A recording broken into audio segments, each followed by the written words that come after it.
ठीक है, अभी फिर ये ऊपर देना चाहिए बाहर का।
It's easy.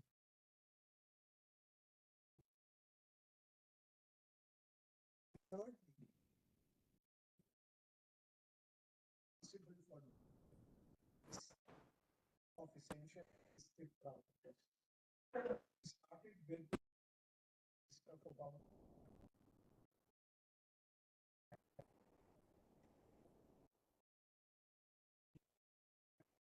prioritize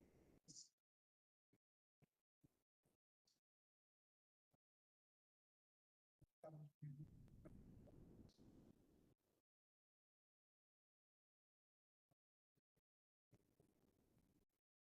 activity that we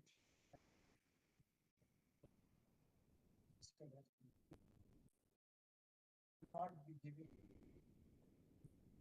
services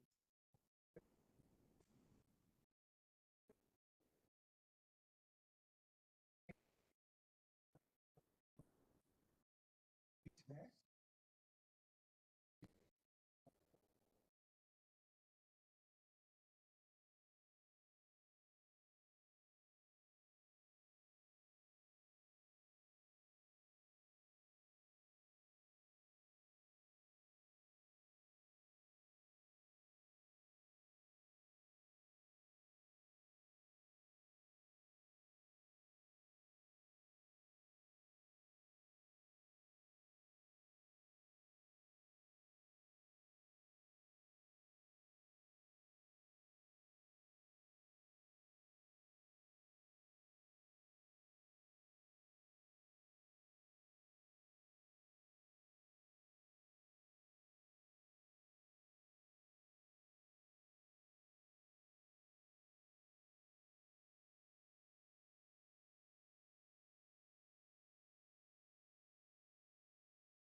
He's a big man now. He works for VSO.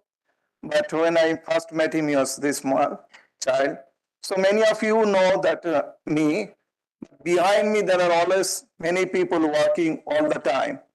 So anything in comes to visual impairment, accessibility, check with Praveen, I check with Gopal and Fernando of UNICEF, I check with Ali Reza of Zurich.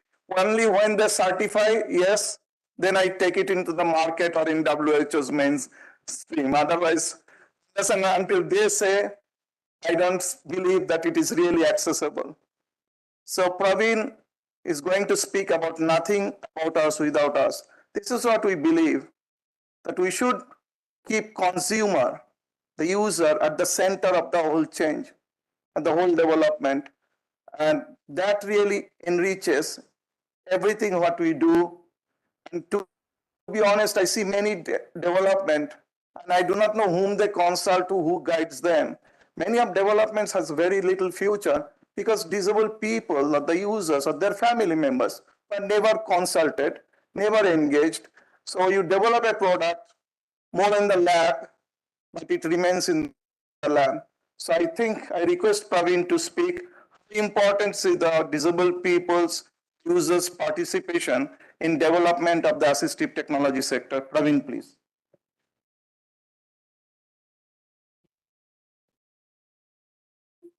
Thank you. Yeah. 5 minutes. Yeah. Okay, yeah, thanks. Okay, namaste everyone, and I'm very delighted to be here. Thanks, Chapel, for the humble introduction. I think to begin with, I'll talk about assistive technology itself, because many of us have different notions about what assistive technology is. It's basically any device or a kind of product that enables people with disabilities to do a task which we are unable to do. Yeah. And Dr. Rajesh very nicely mentioned in his opening remarks about the 3 A's, yeah, accessibility, affordability, and awareness. I would add one more A to that and say availability. Yeah. So how these, you make it affordable, but is it available? You make it accessible, but is it available?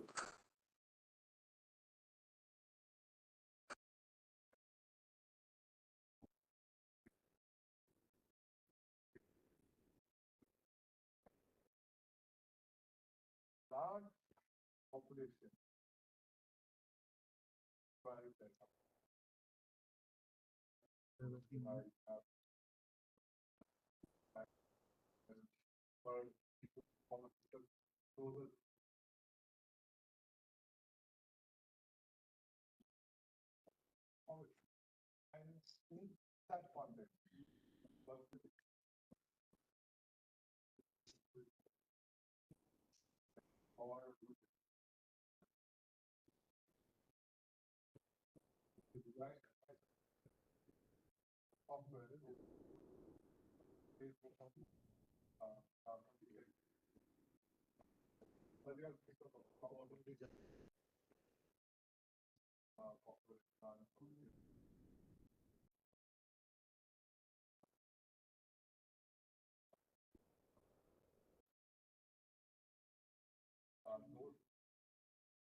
Notes.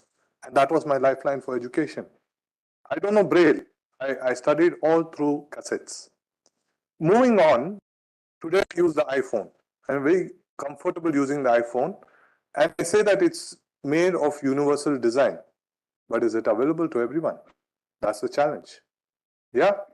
I would go on and say that D, let's add one more D to the 3A, and the 4th A that I mentioned is data. People did talk about data, but do we really have the data that we require? WHO now has come out and said 16% of the world's population has some or other form of disability, and this is expected to double by 2050. WHO also says that some people with disabilities lose their life 20 years before due to DALY, disability adjusted life years, and also intergovernmental report on climate change says that people with disabilities are 2 to 4 times likely to be more affected due to climate change. The other staggering fact which nobody observes is gender. Women with disabilities are more in the world. 19% women with disabilities as against to 12% men with disabilities. So what does it, what does it implicate? Women are excluded from education, health, nutrition, and all other life chances which is required. And also there are estimates that the violence on women is much higher. Women with disabilities is much higher. Around 60 to 70% of women go through that even before their age of 18. And why I'm saying all of this is, earlier speaker mentioned this, I'm just repeating. Today, people who needs assistive technologies around 3.4 billion. 2.5 billion who need spectacle and another 900 million. Yeah, if my understanding is right. I didn't do the statistics. Yeah, I picked it up from somewhere. But what my reading with this is, if it increases to 4.8 billion, which they say by 2050, look at the market. And as of now, only 1 in 10 are really able to access these assistive technology. What does it mean? What are we looking at? So I'm coming up to the next alphabet, yeah? I have 2 more minutes, right? Yeah. 1 minute, okay. I'm coming to universal design. Yeah, somebody mentioned it.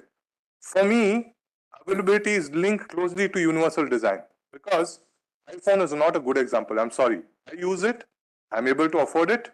I buy it from my pocket. Yeah, it's accessible. But when I want to buy a phone for one of my uncle who's also blind, I don't know which one to buy. He can't use the iPhone. And the basic phones, which are there, which has a keypad, they are not out of the box. You can't use them. So are people with disabilities consulted in those, design processes, manufacturing processes? Are people with disabilities consulted in designing any product anywhere? I mean, we have the right to access all products, yeah? We have to go to the market, you pull out something, it has to be out of the box, just plug and play. That should be the norm. Some universal accessible, universal design, I can give some examples, which I just thought of, is POS machine. You go to any place, you swipe in your card, it has the buttons and someplace it has the screen, and it has audio as well. It mentions, okay, Paytm say, 20 rupiah प्राप्त हुआ. I mean, you received through Paytm 20 rupees or whatever. So that's a universal design. Lift is a universal design if it has the buttons and the audio features and the braille. Yeah, so that's a universal design. So all products around the world, wherever you are, should follow the universal design principle. Now, my last point is a multi-pronged approach is required because first thing is we need to challenge the stigma which is associated with disability. Even now, in most of the countries where all of you come from, and because I've been to most of the countries, that's why I'm saying, the negative attitude towards disability still exists, that you are dependent, you are not independent. But let me tell you, assistive device makes us empowered. It makes us more independent. It helps people with disabilities to live with dignity and also to go through the life chances and gain the outcomes that we require. And last but not the least, I would quote our Honorable Prime Minister who says, Vasudhaiva Kutumbakam, which means the world is one, we are one family. In the family, look at all members. Yeah, we are all part of the world. So ensure, in a family, what happens? You ensure that the child gets nutrition. You ensure that the child gets books. You ensure that the parents get, the required nutrition that they have. So in that way, all ministries, all departments, all manufacturers, all startups, please engage with people with disabilities wherever you are in whatever products you're making. Thank you. Thank you.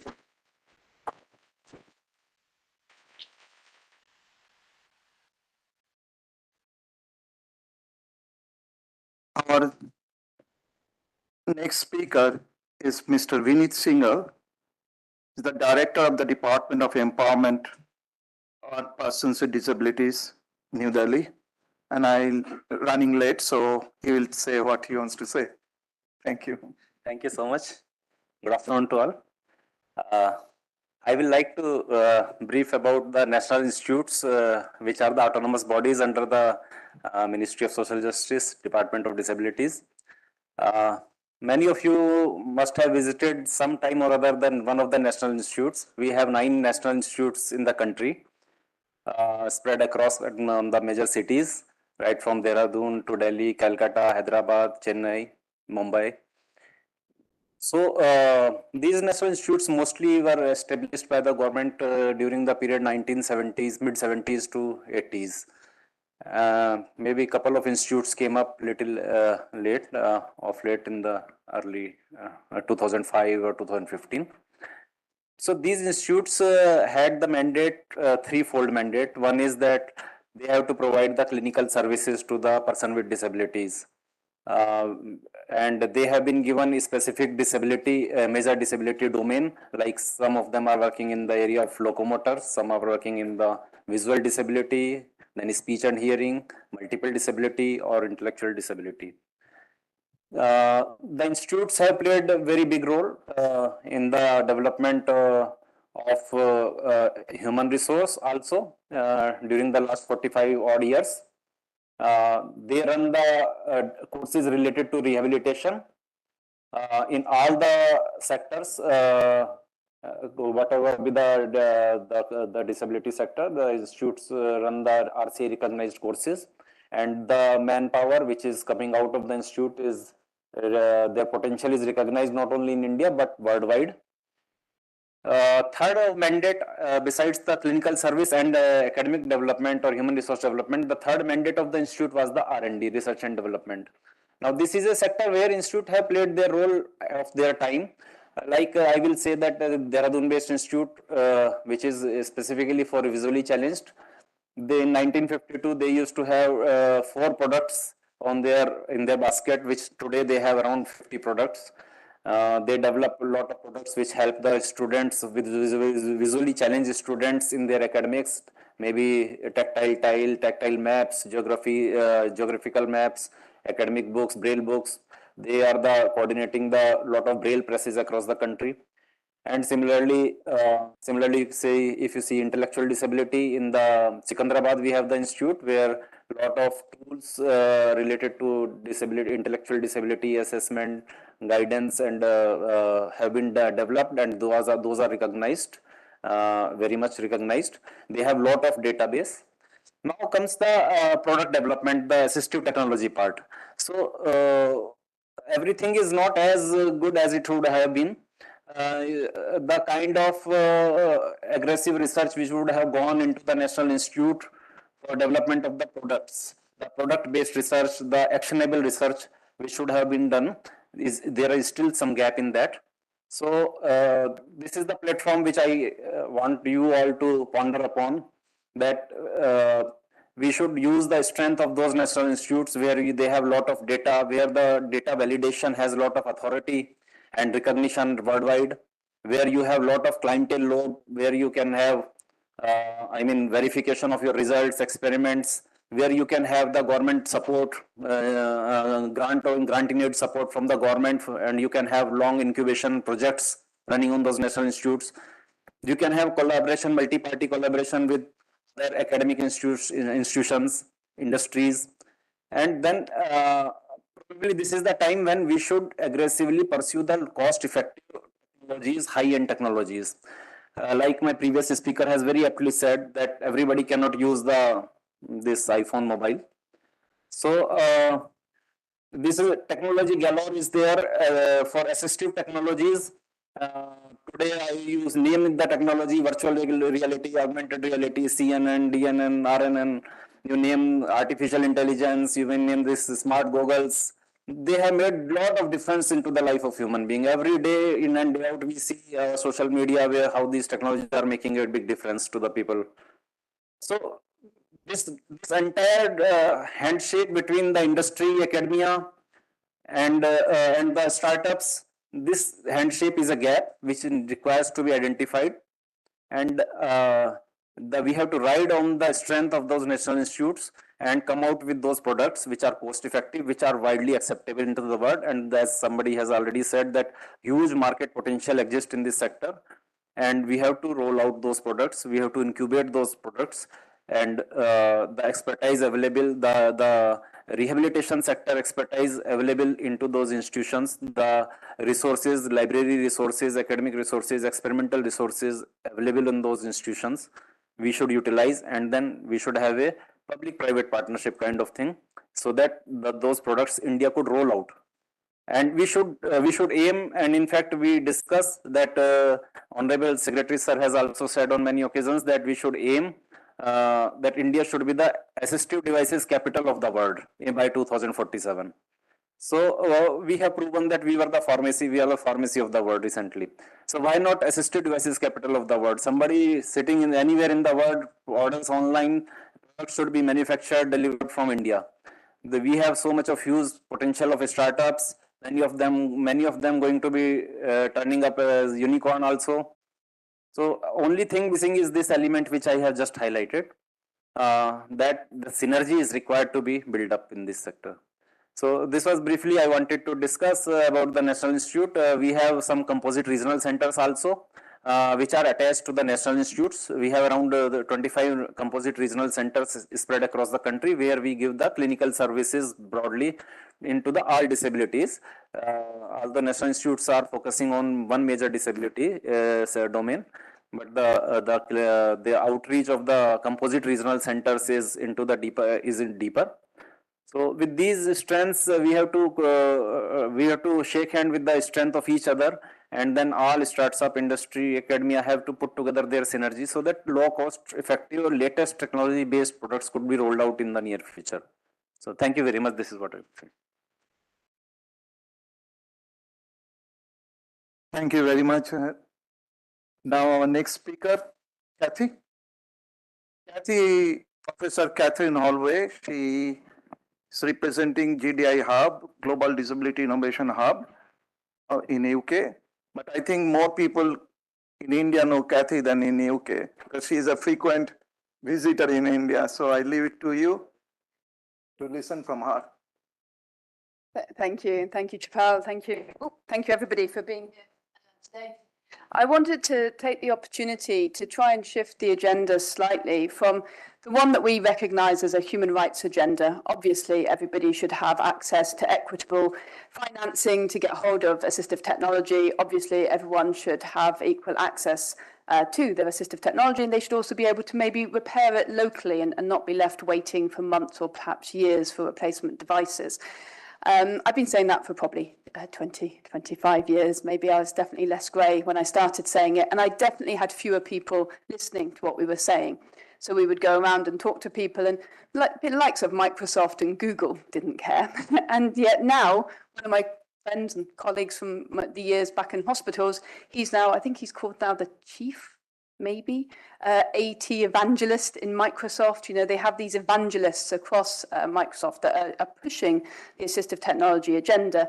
Us at GDI Hub, we're working at scale and with Google to demonstrate the power of an Android, not an iPhone, assistive technology. So if you take an Android device, a mobile phone, and you train people who have visual or hearing impairments on the skills and the technologies that are on board one of these devices, what impact does that have on people's quality of life?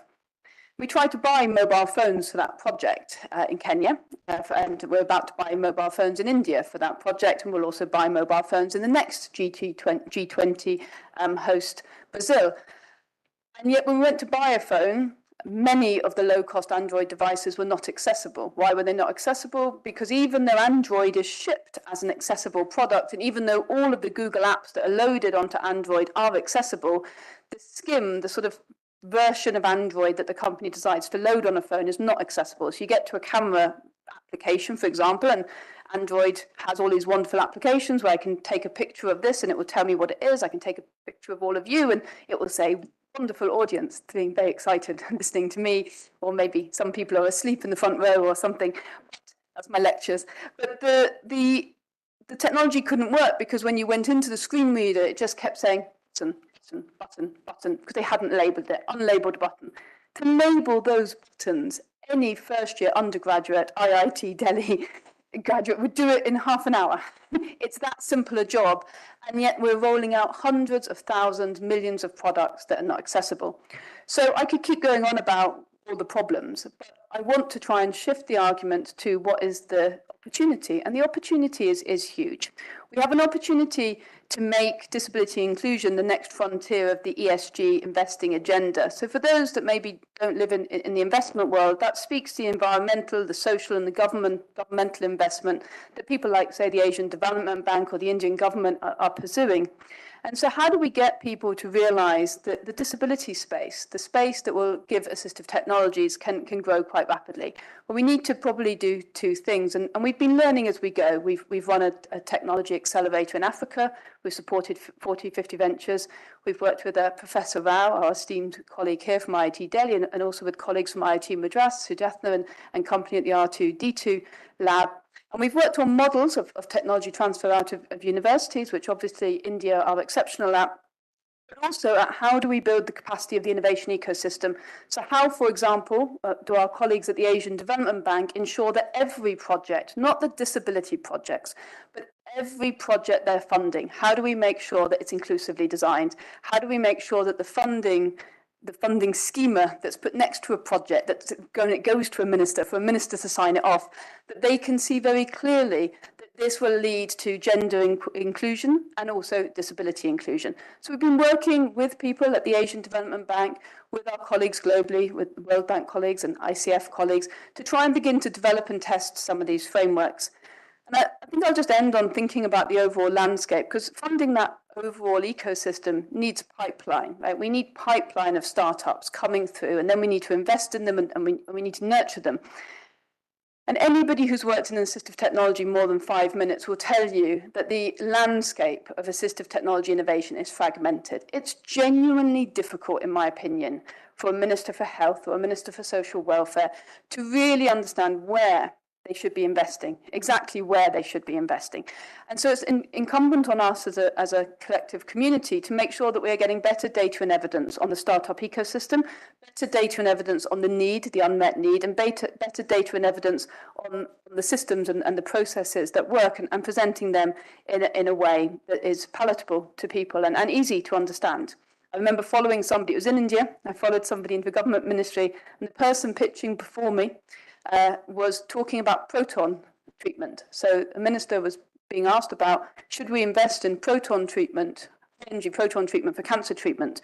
And they would be deciding between that maybe and classic, radiotherapy for cancer treatment or chemotherapy for cancer treatment.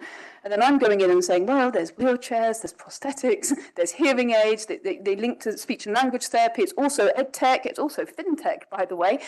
And that's a complex picture. So, but we're lucky because though it's complex, there's now a growing world of ecosystems. So in India, I would say India is leading the world, honestly, and I don't say that just because I'm here and just because G20 presidency is held by India, but because we are seeing hundreds, if not thousands, of startups beginning to emerge out of India in this space. And there is now pre-seed funds that are there to invest in these ventures. We're also beginning to see early stage investments. So the Disability Impact Fund, the Global Impact Fund, they're beginning to invest in assistive technology ventures, and this is great.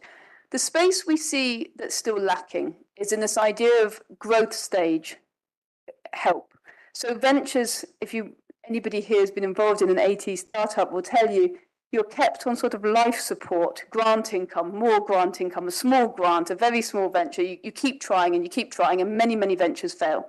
So what we're working on at the moment is a much larger fund, a sort of $100 million fund that would give more patient capital combined with our knowledge networks and our expertise globally. So we'd be working globally with partners to deliver that, to try and help people get the 5 to 7 years that they will need to prove the technology at a scale that can go global.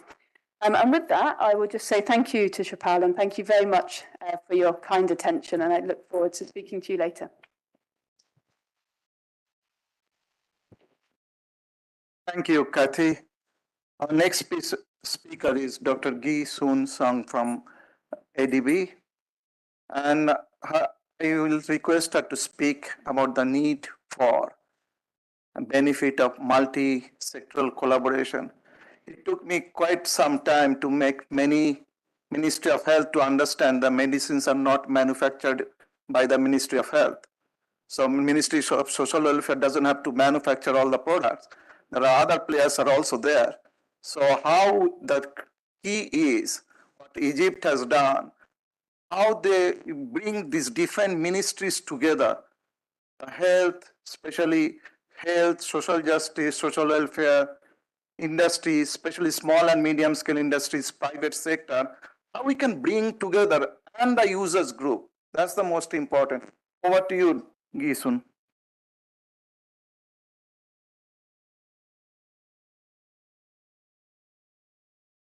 Thank you very much, Chapal, and thank you, everyone. It's a great pleasure today to join thought leaders and policymakers, organizations of persons with disabilities and older people, innovators and industry experts to promote innovation, investment, and industry engagement to assistive technology among G20 member countries and beyond. Asian Development Bank is envisioned prosperous, inclusive, resilient, and sustainable Asia and the Pacific, while sustaining its effort to eradicate the extreme poverty in the region. ADB works with the policymakers, line ministries, private sector, academia, civil society organizations, as well as international partners to bring development solutions. And then our role is mainly connecting the dots.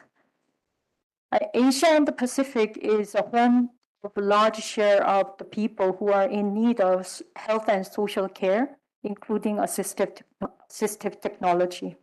At the same time, the health and care industry is one of the biggest growing industries in the region, mainly due to increasing population, especially aging population, and people are living longer despite their chronic health conditions. And then the recent pandemic actually also triggered more investment in the health and care industry. It is known that investing in the assistive technology given a $9 return for each dollar invested and significantly drives up the lifetime earning potential of the users. Also, it has a great spillover effect over a wide economy. It's very clear, and through assistive technology products value chain. For example, every dollar invested in the Indian hearing aids and eyeglasses industry, there are $2 additional enters into the supplying industries. With the increasing innovations around AT, the return on investment will increase. ADB is a bank, so we have to talk about return on investment. So bear with me.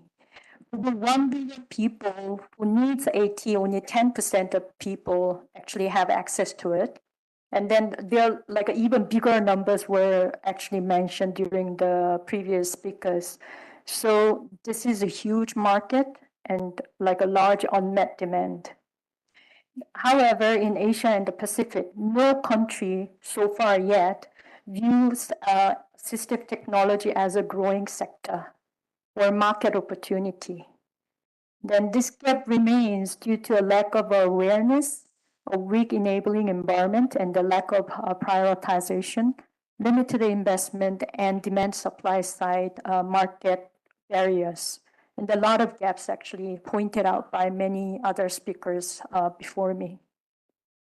I feel this is a very exciting time, and India offers very unique opportunities for accelerated development and expansion of AT through market solutions.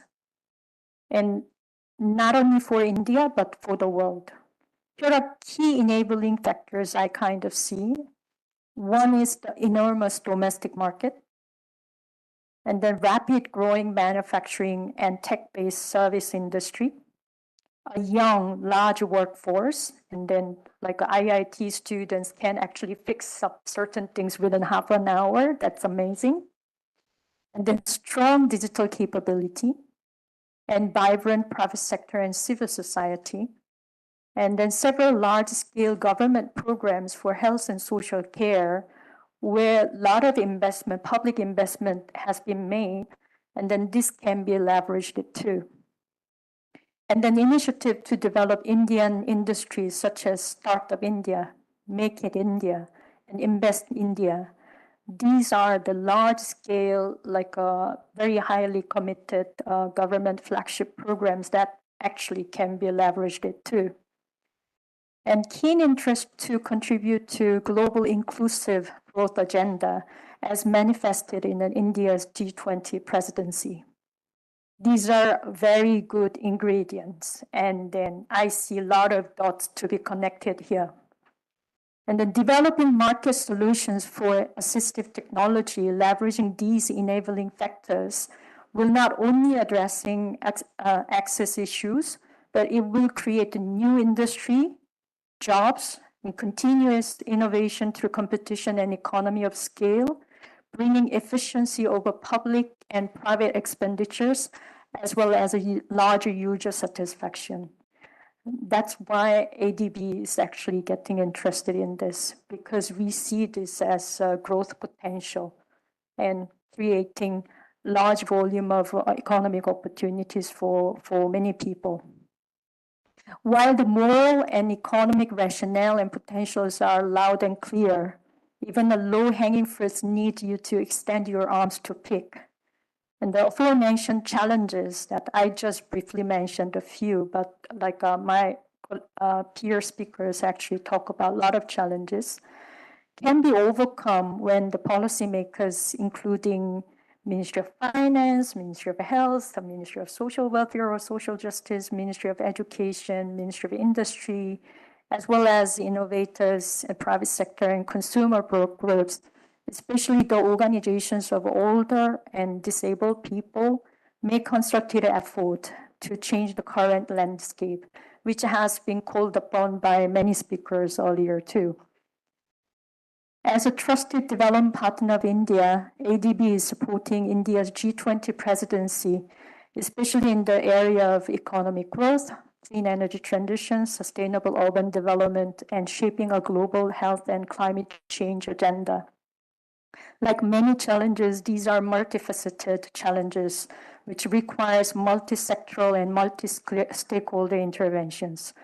Closely involved in several development initiatives at national and state level in various infrastructure, education, skills development, health and social inclusion, private sector development, and innovation capacity, ADB recognizes improving access to assistive technology and related services and facilities is one of such an area. So we acknowledges the government's keen interest in developing assistive technology industry, including development of national assistive technology framework for India and beyond. That's why ADB is working with the government to provide the technical assistance, including preparatory support for the finalizing the national framework and in consultation with the many of you, and then also coordination with other member countries of ADB in South Asia. We look forward to continuous engagement for strengthening the enabling environment for the multi-sectoral and multi-stakeholder actions. We also recognize this side event is a very important opportunity to provide the necessary impetus and political support for G20 member countries. So we wish this will become another brilliant example of one Earth, one family, and one future. India's successes and experiences are critical to tailoring the global solutions. Thank you very much.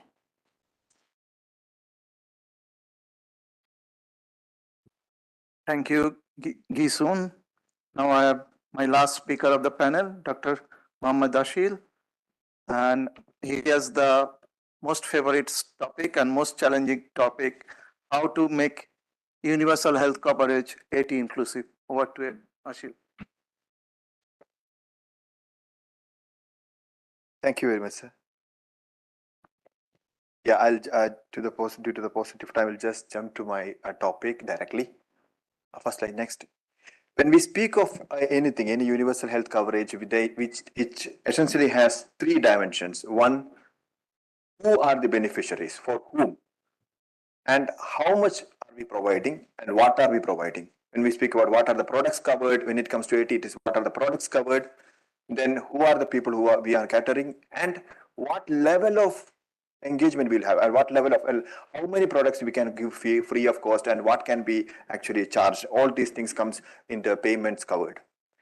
Next. So for this, what we require is a paradigm shift. When we say of volume, when we speak of startups, when we speak of the market ecology or assistive technology ecology in or ecosystem in India, we actually we need to focus on the volume. So how do we actually go from there is we need to identify that assistive technology is not just for personal disability, it is for functioning, it's for improving the functioning or maintaining the functioning. And we need to go from the products we need to identify assistive technology not as just as a products for personal disability, as an essential health product or essential public health good. Next.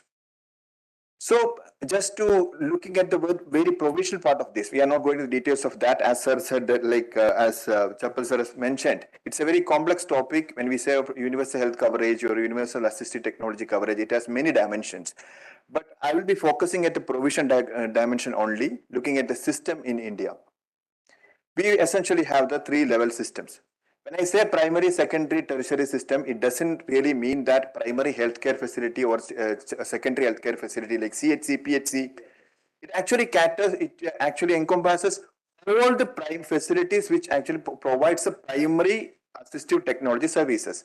That can be DDRCs under the social justice DPWD, that can be DDRCs, that can be PHCs, that can be NGOs who are providing basic assistive technology services.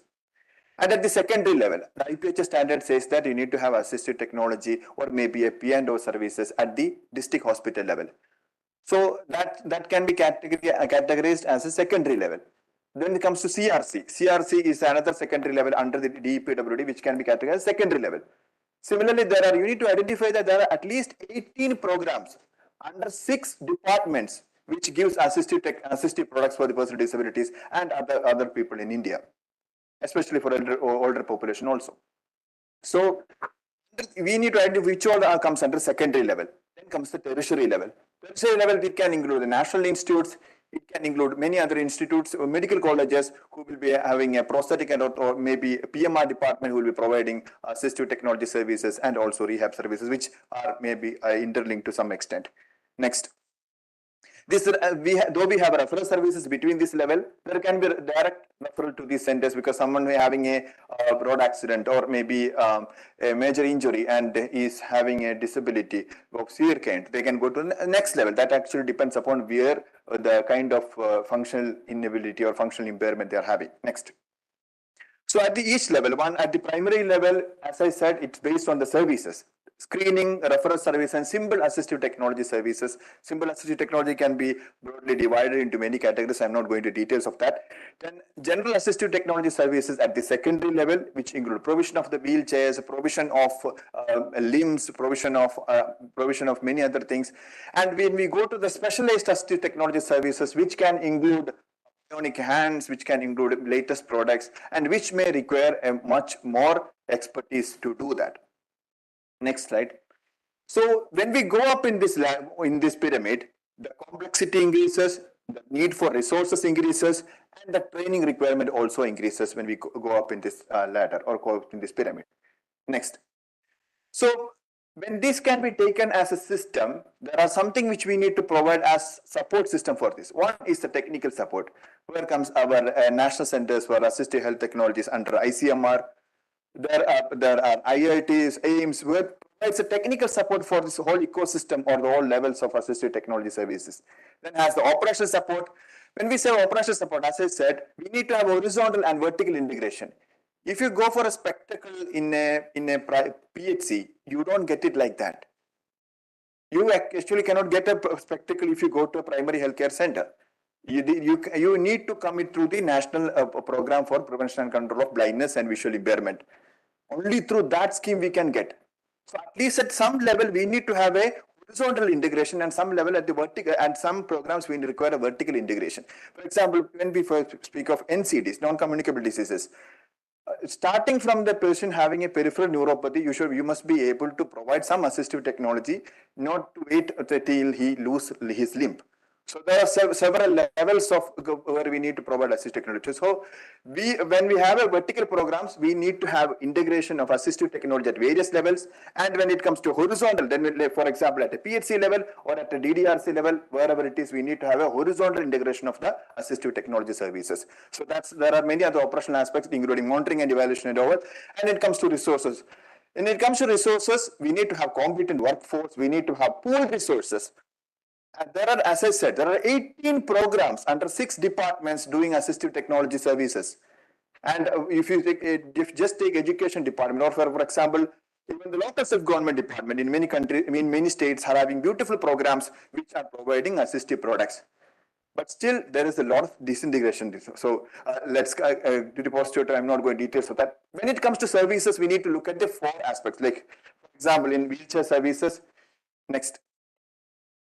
From the selection, from the fitting, training, follow-up, I'm not going to details of that due to positive time. Next.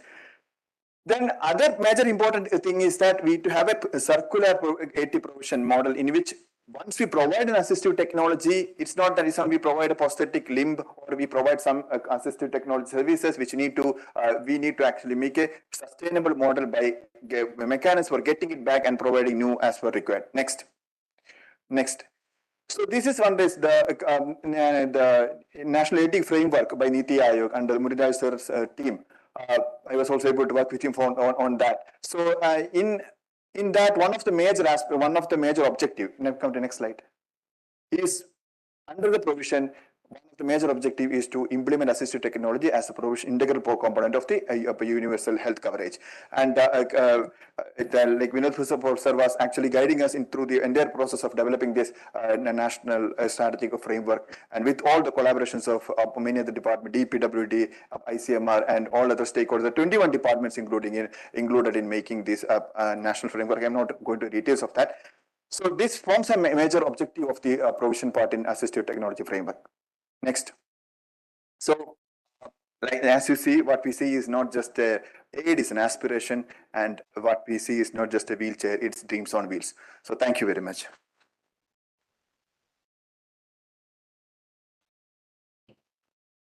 Thank you, Ashil.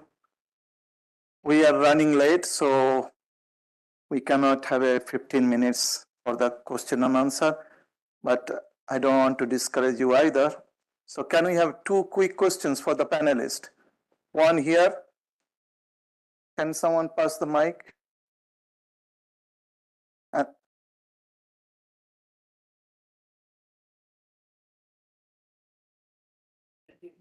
She is, yes, fine. Give her a mic. So we need 2 mics. Yeah, we need 2 mics, no? Yeah, I understand that. I will. But first she comes, then the other lady comes, okay? First you, madam. So your speech was amazing. Thank you for giving the example of peripheral neuropathy. That's where I want to talk about, and I want to ask. I have a business model which I call a failed model. It's a multidisciplinary approach towards hospitals so that we can have a better system. Why do we have to end up having a disability if that solution can be solved with preventive care? Why do we primary care itself should be a solution? I am a doctor, I understand that. I'm also a person with disability. I'm an occasional wheelchair user because I'm using a multidisciplinary approach towards my own, because I have the opportunity. Now, I call my model a fail model, even though Mumbai loved it, and I was doing my master's diploma, and that's when I made it, and they made me enter the incubation center. and I went out because I realized accessibility is missing. Now, how can I ask and make a multi-sphere model without including deafness and blindness and catering it? Again, the data problem comes in. If the hospital is not accessible, we can't have a multidisciplinary system. End of the problem. So now I thought, okay, let's walk towards the accessibility angle of hospitals. We have a policy now. Here we made it.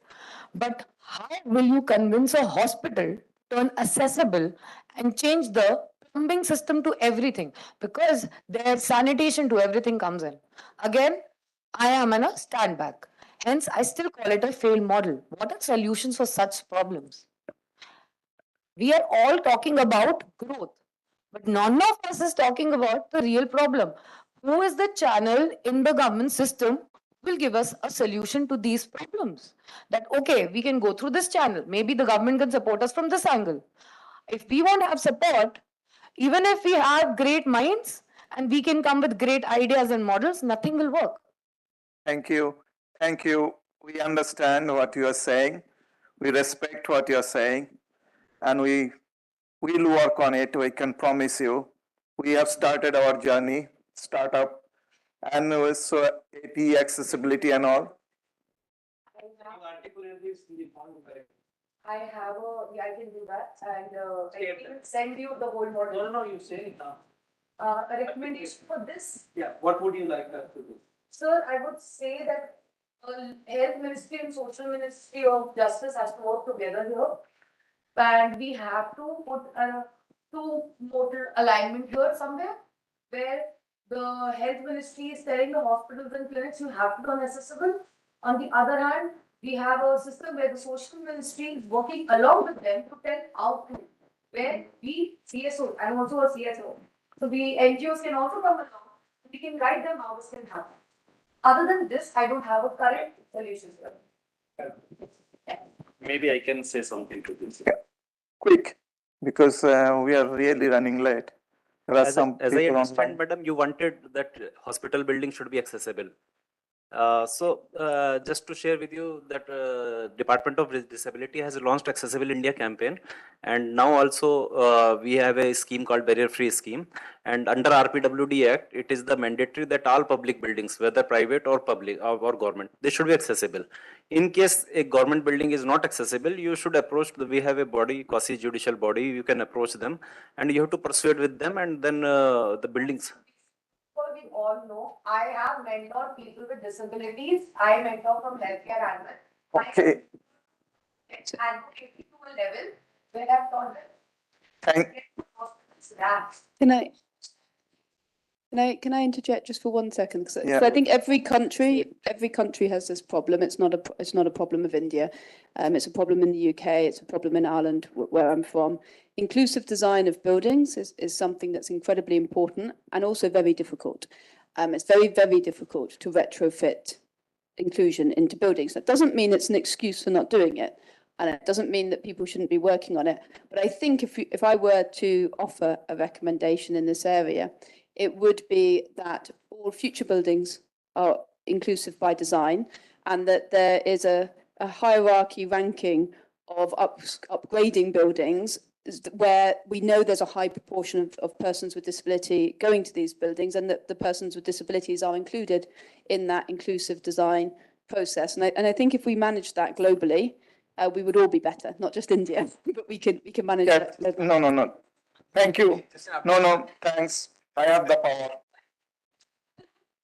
But Kathy, one thing I say, and I believe, anything you do good for disability, it helps everybody. So making anything accessible or universal design, everybody will benefit. And that basic sense, we have to put into the people's head. It's absolutely true. And we've got lots of evidence on inclusive design in buildings as to how and why it's better for everybody, safer for everybody. Yeah, it's better. You, madam. So I would like to thank all the presenters. All the presentation was very good, and we talk about the technology. But one thing, I mean, with due respect, I didn't see a single person saying about a sign language. Nobody talks about sign language today, and it made me feel bad. The accessibility for deaf people is very hard because we don't get the interpreter, whether we talk about the hospitals, police stations, anywhere, we don't get the interpreter. So accessibility is anyhow is not being provided to the deaf community. So being working with the Signable, we are providing video relay services, but in hospitals, they are not ready to accept so that we can use the VRS system. For us, we need to communicate, but if the communication would be a barrier, how we will get the accessibility? So it's a very tough thing. Hospitals are not ready to accept the VRS system. That is a thing which is basically required by us. So we have connected right now, collaborated with Santosh Hospital in Bangalore. But some hospitals, they just give us excuse that you need the recommendation from WHO and you need this thing. So we are not able to get that accessibility. Okay, so if you need a recommendation from WHO, we can work on it. But that's not true because you don't need a WHO recommendation. India government has a law.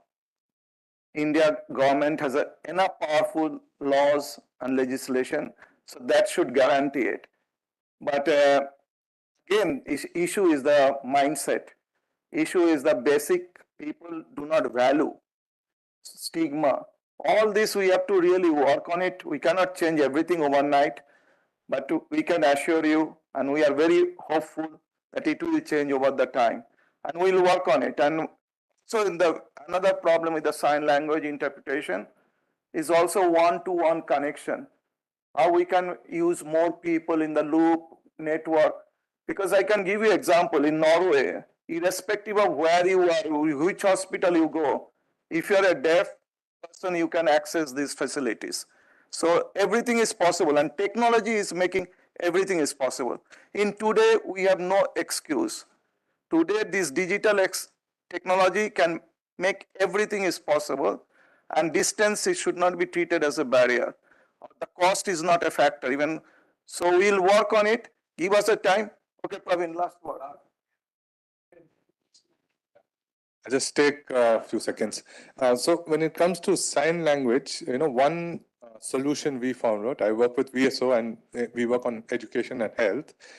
In schools, what we did was we said all children learn sign language.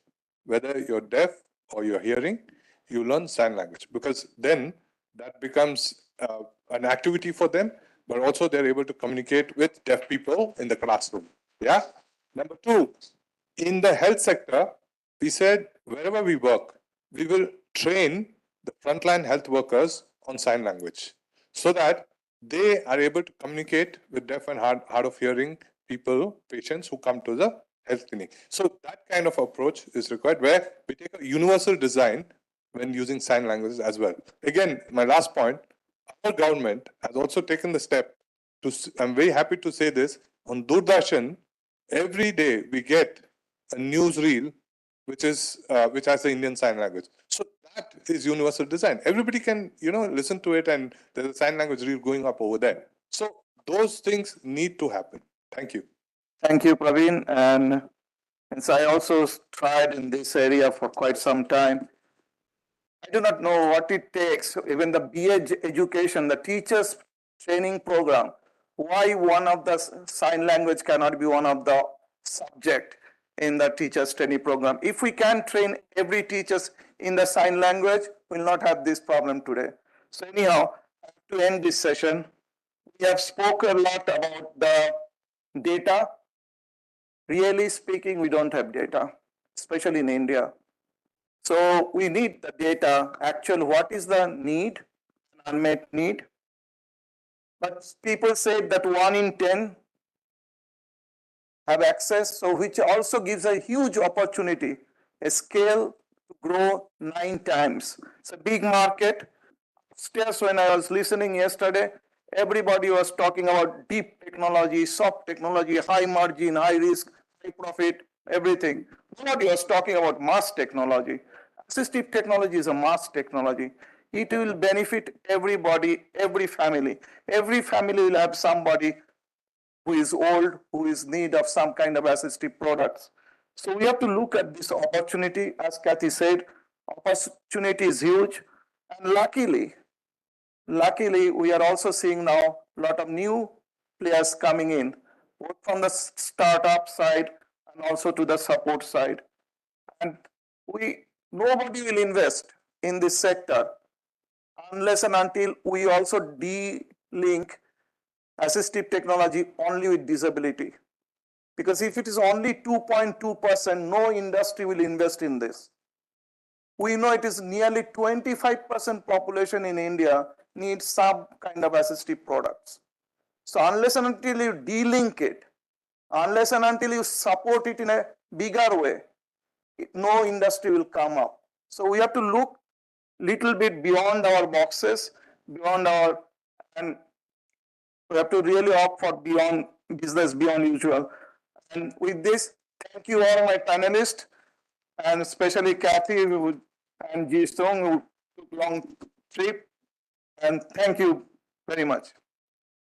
Okay. Thank you, Dr. Chappal and the panelists. But before you go, Dr. Maniraju, I request you to please present a token of appreciation to our moderator and also all our panelists.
Moving to the next panel, I would like to introduce our moderator, Professor PVM Rao, Professor and Dean, Department of Mechanical Engineering and Design, IIT Delhi, and co-founder of Assistive Lab. Please join us on the dais. Okay. Please also join me in welcoming the panelists for the session. Nipun Malhotra, CEO, Nipman Foundation and Founder Chair, FICCI Subcommittee on Empowering Persons with Disabilities. Pascal Bijlewald, I hope I'm pronouncing it correctly. He is the Chief Executive Officer at Scale. Praveen Kumar, Chairman and Managing Director, Alimco. Ankita Rajesh, Portfolio and Investments at Social Alpha. Paroma Bhatt, Public Policy, Porsus Group India. So without further ado, the mic is yours, sir.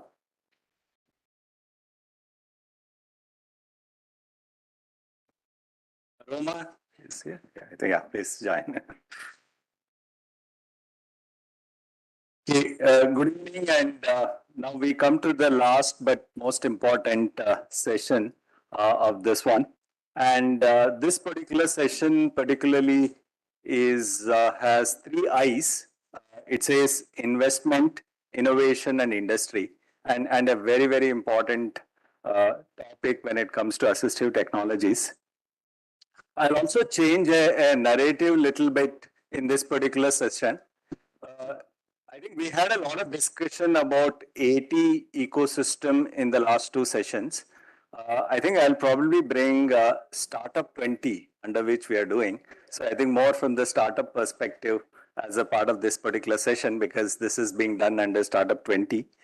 And second is, since it's also a G20, a lot of things have been spoken about Indian AT ecosystem. And I think also let's look at a little bit more globally as a part of this particular session because it's again part of G20. And I think one of the things which is also this session is expected to discuss is that how can we make, I think probably India as a global hub for assistive technologies, but also opportunities for all the G20 countries to leverage the AT market which is available globally. So I'll not take much time. I'll just take a couple of minutes and then probably give more time to our panelists. I think before this particular session, I had an opportunity to talk to a few startups, asking them, saying that this panel is happening. What are the pain points as a startup which you face, particularly those who are actually working in the AT innovation ecosystem and who are working on AT startups? And they came up with a long list. I'm not going to share all of them, but I'll definitely tell 5 of them quickly without describing much. So one of the things, I think my first question is, why do you want to be an entrepreneur in, let's say, assistive technology?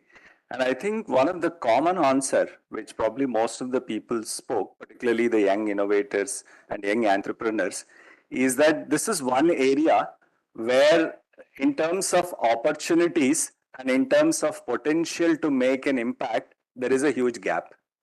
Probably this gap is so huge that none of the other products and solutions would fit. So there is a huge opportunity to make an impact, and there is this opportunity is waiting to happen. And I think that's why a lot more and more people are now opting to come in this particular space. So far, if we really look at in terms of how AT reaches people, it has been, a lot of it used to happen through charities, CSR, and the government funding. And I think now startups are very central to a lot of assistive technologies which are happening, and some of our panels would probably throw more light on that particular aspect. But the 5 key pain points which came from startups is, one is that they would like to see that when it comes to assistive technology, it is more of a pull model rather than a push model. In other words, right now, the user who has to get an assistive technology is not financially empowered.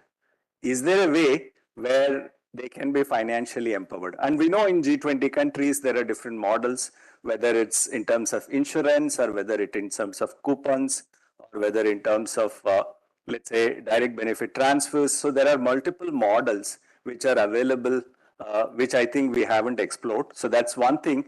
They think that will actually really push the startup ecosystem. The second is, many of them said we are able to get a first tranche of funds in terms of going from need to or idea to a proof of concept, and sometimes MVP, a minimum viable product. But I think to make it market ready, you need a next big fund, which is actually absent in most of the India as well as most of the countries. So I think how do we provide that next set of funds? Because this is very important. ATs are, as it was discussed, that are not market driven. So somewhere this fund is very important for you to at least cover your initial, I think the funding, which is very important to make it a market ready. The third aspect which came is lack of assessment and standards.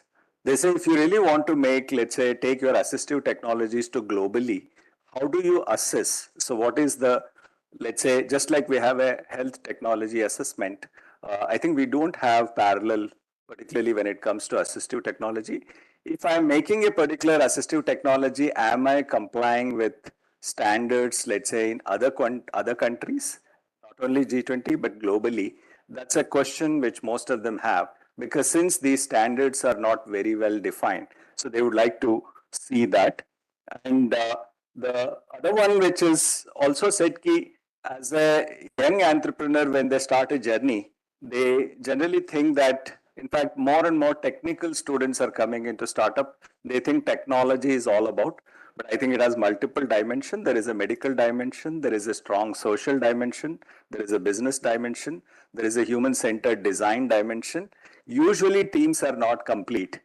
People do not have all the expertise to basically, because each of them is a very important for the success. They said, we don't have many accelerator programs which will, or let's say programs which actually teach us or at least guide us or mentor us in our journey was the fourth one. And last one, I think it was also mentioned by Chapal and others, is that can we look at a much bigger market beyond people with disabilities? And if you can bring elderly element and make assistive technologies more customizable and more global, probably most of the startup would be benefited. And I think with that introduction, probably I'll go to my panelists. In fact, our panelists are probably more experts in these subjects, and some of them they'll come up. So I'll start with Nipun. Nipun, would you like to go first? Yeah, sure. Hi, am I audible? Is the mic working? Yeah. Hi, and thank you so much, sir, for giving me the opportunity to go first. I think technology is plays a major role in empowering persons with disabilities. I'll start off with my own life. Uh, I was born at a time where technology, as we see it today, did not really exist, right? That was 1987. So yeah, I am much older than a lot of the younger activists here. Uh, and I remember when I entered school, uh, I always had to have my mother or my attendant standing outside the classroom all the time to come in after every period to change my books because I could not remove books from my bag and to put in the books for the next period, etc. And then I remembered in the early 90s, walkie-talkies started coming up, which were toys for children with for children. And I started using them as a tool to ensure that I could communicate with my mother or my attendant who was sitting outside the classroom. And now they had more freedom because now they could go to the canteen or something or wait somewhere else when I was inside the classroom. A few years later, mobile phones came in. And mobile phones, of course, really empowered me. And they've empowered so many people. A lot of people who are blind somebody who was blind spoke about how the iPhone is a great empowering experience for him because the iPhone is so accessible. But just the fact that there are phones allow people with locomotor disabilities to reach out to people because, just like you can walk to somebody to tell somebody something, a person with a locomotor disability cannot really, of course, do that. Then when I went to class 10th, it was board exams and I had to get a writer because my handwriting was not very legible. I remember I told my school principal that, my hands think and not my brain. I don't know what that meant, but what I meant is that it's very difficult for me to really dictate answers to a writer. I eventually adjusted to the fact that I had to get a writer and I managed doing well in my 10th and 12th. But today, of course, with computers, there are such great dictation software, etc. There are a lot of people with disabilities like mine where handwriting is not legible, can easily type through dictation, etc. And I know a lot of people would be using the softwares even when they're not disabled, when they're lazy or whatever, because it is really a great solution. I think technology has played a very important role, not just for persons with locomotor disabilities like mine, but for every disability really. I remember a couple of years back, I was at a panel discussion with somebody with a visual disability. And, I was talking about accessibility and I was saying, there's a big problem. There are no ramps anywhere in India. India is totally inaccessible. And I was in one of those glum moods where I was just criticizing everything that's gone wrong. Even though, of course, a lot has gone right as well. And India today is way more accessible than it was, say, a decade back or 2 decades back. But he told me something interesting, he said, Nipun, the difficulty for you is to really enter the room. The difficulty for me starts when I am inside the room and nothing is really accessible to me. Because, for example, even if you enter an office, एक ramp बन जाएगा, you'll be able to enter the office. But in the office, everything will be on computers, and most computers will not really be accessible to me. Today, with softwares like JAWS and various other screen reader softwares, etc., so much can be done to make technology accessible, and that has provided a huge source of employment for people who are blind as well. And not just employment, it's provided them an opportunity to live independently. We have somebody from Signable here. Signable, of course, has played a very important role for the deaf, for example. Today, India does not have too many sign language interpreters, but through a video call service, you can connect with anybody who's a sign language interpreter anywhere that you are. A lot of deaf people come to me and say that we cannot file a complaint with the police, or we can't even go to a counselor for mental health, because what happens is that on most cases, the sign language interpreter that we have is our own child, and we don't want to discuss our own challenges in front of the child with a counselor. So, these kind of technologies are really empowering the deaf as well. But I think the broader point that I really want to make is that assistive technology for people with disabilities does not really have to be anything very complicated. For example, I'm carrying this straw with me. I carry such straws with me everywhere I go because I can't lift my hand to drink a glass of water. I use these straws which are put into a glass, and through that I can drink water on my own. I can have a cup of tea of my own. So it's also finding innovative solutions that really solve problems for you. The third thing that I really want to talk about is affordability. I think a lot of people have spoken about affordability. I think Paroma is going to talk about what Process India is doing with startups later. But I remember a couple of months back, I started getting a back pain, and I realized that I need a wheelchair with a reclining back, and I also need a wheelchair with tires that have suspensions. And I ended up going to a German manufacturer and ordering a wheelchair, which I'm still waiting for, which is of course very expensive. And I have the luxury that I can afford that wheelchair when most people cannot afford that wheelchair. Today, as I entered this room, Paroma showed me one of the startups that Process has invested in, which is manufacturing wheelchairs with suspensions for what, $200? Yeah, that's fantastic, right? So I think when the IITs of the world or the private equity firms of the world, which are there on this panel, start looking at innovation and technology, a lot more can happen. And the last point that I really want to make is that I think it's extremely important to look at people with disabilities as consumers, because we can, of course, go on whether 2.21% of India's population is disabled as per the census or 16% as per the WHO. I think the real figure will be somewhere in the middle, even though it will be closer to WHO than the census. I know Mr. Rajesh Agarwal was pointing at me when he was talking about disability data in the morning. But whatever the case, I think what also happens when we innovate for people with disabilities is that a lot of the technologies become technologies that can be used by mainstream people as well. I don't know how many of you know that text messages were for the first time created for the deaf. Sir Alexander Graham Bell, when he was creating the telephone, he actually created it accidentally because he was trying to create some solution to communicate with his mother who was deaf. Electronic toothbrushes that a lot of us use were created for people with locomotor disabilities like mine. Somebody else today mentioned the Alexa. Such audio technologies where an audio AI was actually created for locomotor disabilities, and today everybody uses Alexa. So I think technology needs to include people with disabilities, because when you design for people with disabilities, you really design for everyone. And I know the world has been saying for a long time that the world has to be nothing about us without us for the disabled. But I think it's time that for people with disabilities, there really should be nothing without us. Thank you. Thanks. So Pascal has traveled long distance to be part of this particular panel. And I think we would like to probably learn from him how AT scale is actually able to probably do and succeed in some aspects. Thank you very much. Good afternoon, everyone. And it's a great pleasure to be here. And just to start off, maybe I was very glad to actually hear those issues that you picked up from many of the startups today, because they resonated with our understanding of the challenges. And so it gives me a little bit of comfort that we're, I think, working in the right direction at least, and hopefully able to respond to some of those challenges and barriers that have been pointed out, which is what AT Scale, the global partnership for assistive technology, was set up to do. We're based in Geneva, hosted by UNOPS, and we're a global partnership bringing together civil society, governments, donors, organizations of people with disabilities, and other players around the table to try to get over this very fragmented space, which is assistive technology. Now, let me just say a few words about how we see potentially the role of the G20 countries in this ecosystem.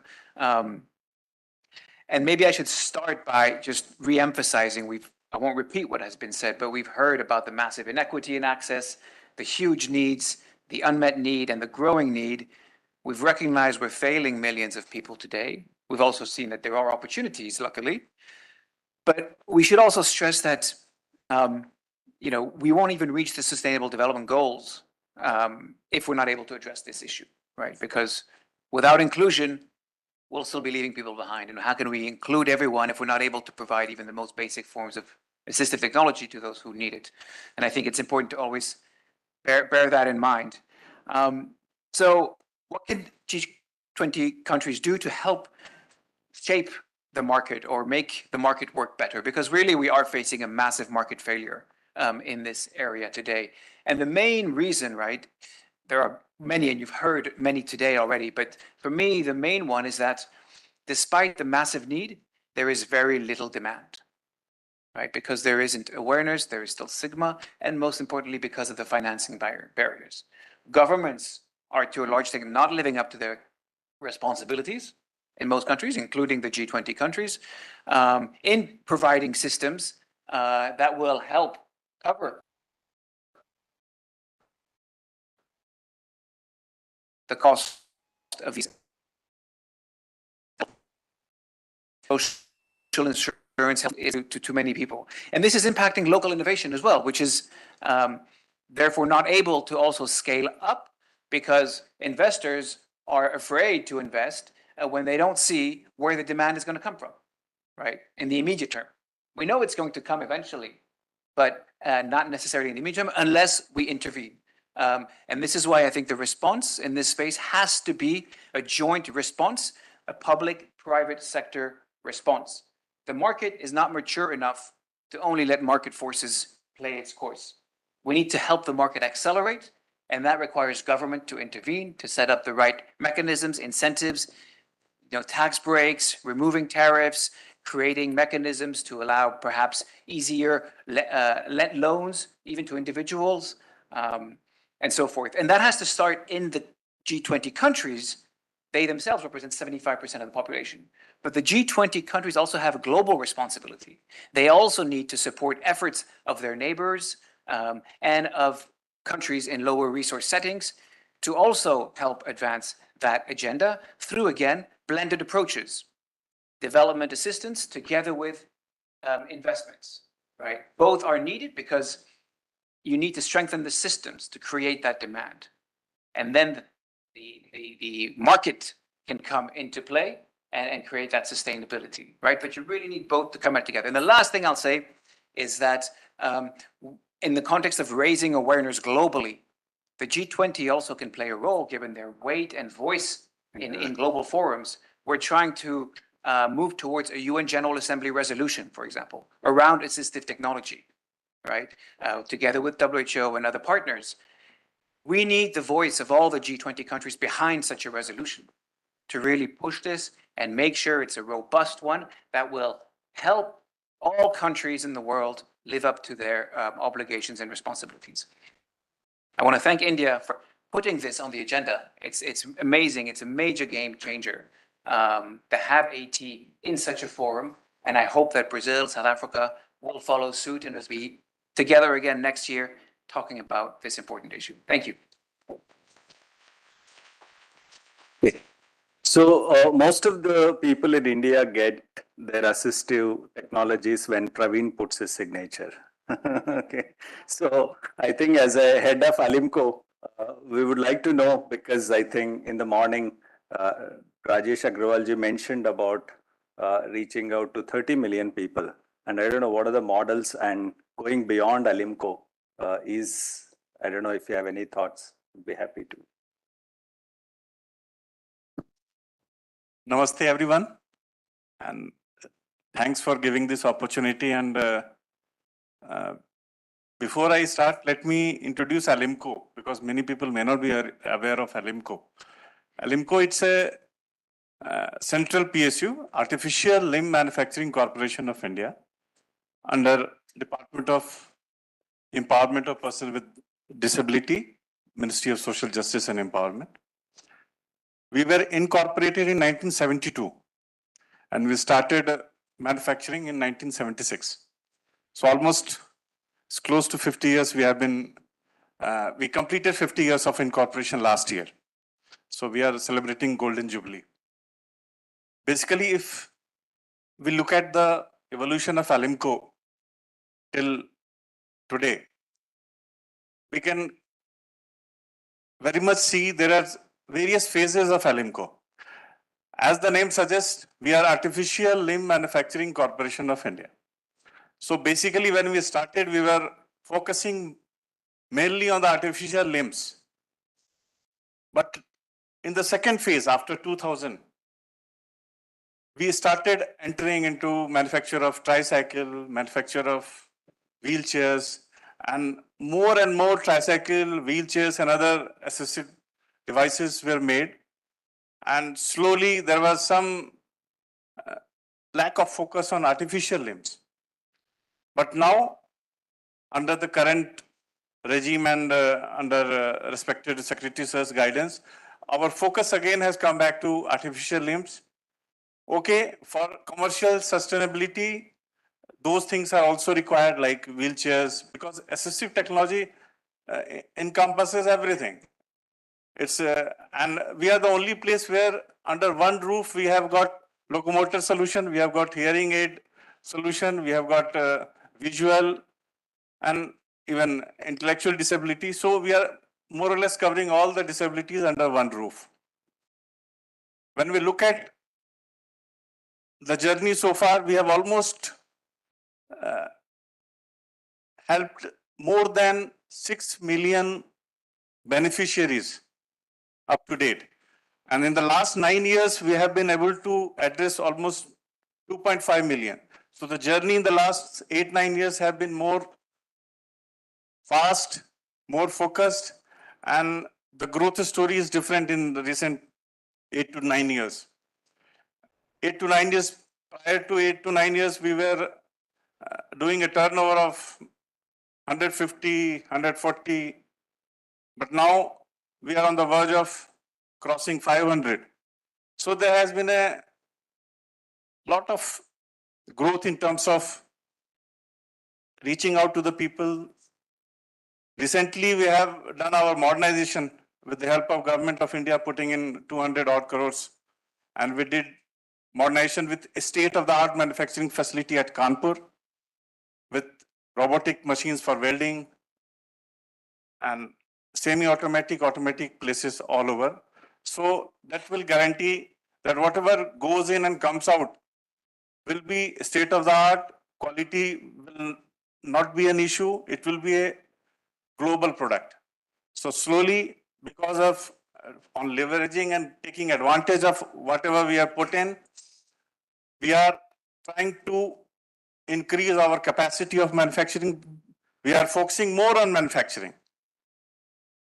And with this modernized setup, our capacity is going to increase up to 2.5 times.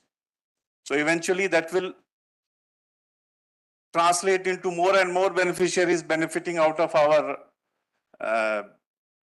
manufactured products. Parallelly, see, we can't do everything on our own.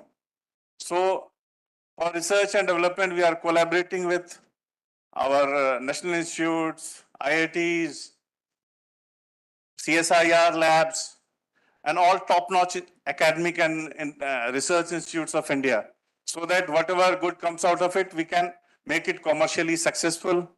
It can reach out to the people, because delivery to the people is the most important thing. A lot of research are done in India, but most of them don't reach out to the people. As Alimco, our effort is to make them reach to the people, because we have a very important role to play, and I can assure that Alimco is going to be at the center stage of the entire ecosystem of disability. And not only we will be growing in our manufacturing, production capacities, capacity building, but we will be also helping the startups also. Recently, we have, under the guidance of Secretary Sir, we have formulated one startup policy in which we are going to support the startups. We will give them space in the industry in Kanpur, Faridabad, wherever our centers are there. And that will help them, because the problem with the startups is that they don't get the real industrial partner. There we are there to help them as industrial partner. And even if required, we have kept provision for financial help also. So that way, the entire ecosystem, we will be putting in all out efforts as Alimco As part of the government, we are not different from them. And in the coming years, that all changes, whatever I have told, will be quite visible in a very transparent and loud way. I am very sure. Okay. Thank you. Thank you. Yeah. So Social Alpha has been a part of AT innovation ecosystem for many years now. And I think they have evaluated close to 800 AT startups in India and understand this particular space very well. So Ankita is here basically to see, because still the kind of impact which India needs is still very minuscule. So I don't know, what are your thoughts on making a real impact through ATs? Thank you, sir. I think just backtracking a little, we've seen that, a lot of people who experience disability are often defined by it. And in some sense, they are othered, and then the government and the charitable organizations will sort of take it upon them to help them. But when we realize that, in our lifetimes, almost all of us are bound to experience some kind of temporary disability, the market is much more. So when we just, of course, we spoke about numbers this morning, but when we just sort of consider this fact and bring it to ourselves, very closer to us, we realize how big the market is, right? And I think almost everyone spoke about focusing on industry, focusing on innovation, etc. And as you said, sir, we've evaluated a bunch of startups over the past 5-6 years, and we've realized a couple of things. We realized that the lab to market journey of an AT startup is very different from a startup that is making a mobile phone that is accessible. Because sometimes a device like a mobile phone, tape recorder, they almost function as AT as an afterthought. But for somebody who is set out to create an AT product from the beginning, their market journey is very, very different. They're almost trying to innovate for somebody who does not know what they need and definitely cannot afford to pay, right? And when you say that, oh, why can't we, give them industry collaborations? Let's give them some money to, traverse their regulatory journey and launch in the market. And then you say that, oh, we've funded over, say 60 startups, but okay, not even say 50 or not even 10 of them are very sustainable right now. I think that's a little bit unfair because we realize that AD startups need support not only from the prototype stage to the market, but also large scale adoption, right? Because we don't know where the users are. The users till date are not aware that a product like this exists, that they can demand for a functionality, because in some sense they've been brought up to know that, this functionality is not a part of you, it is a part of a normal person.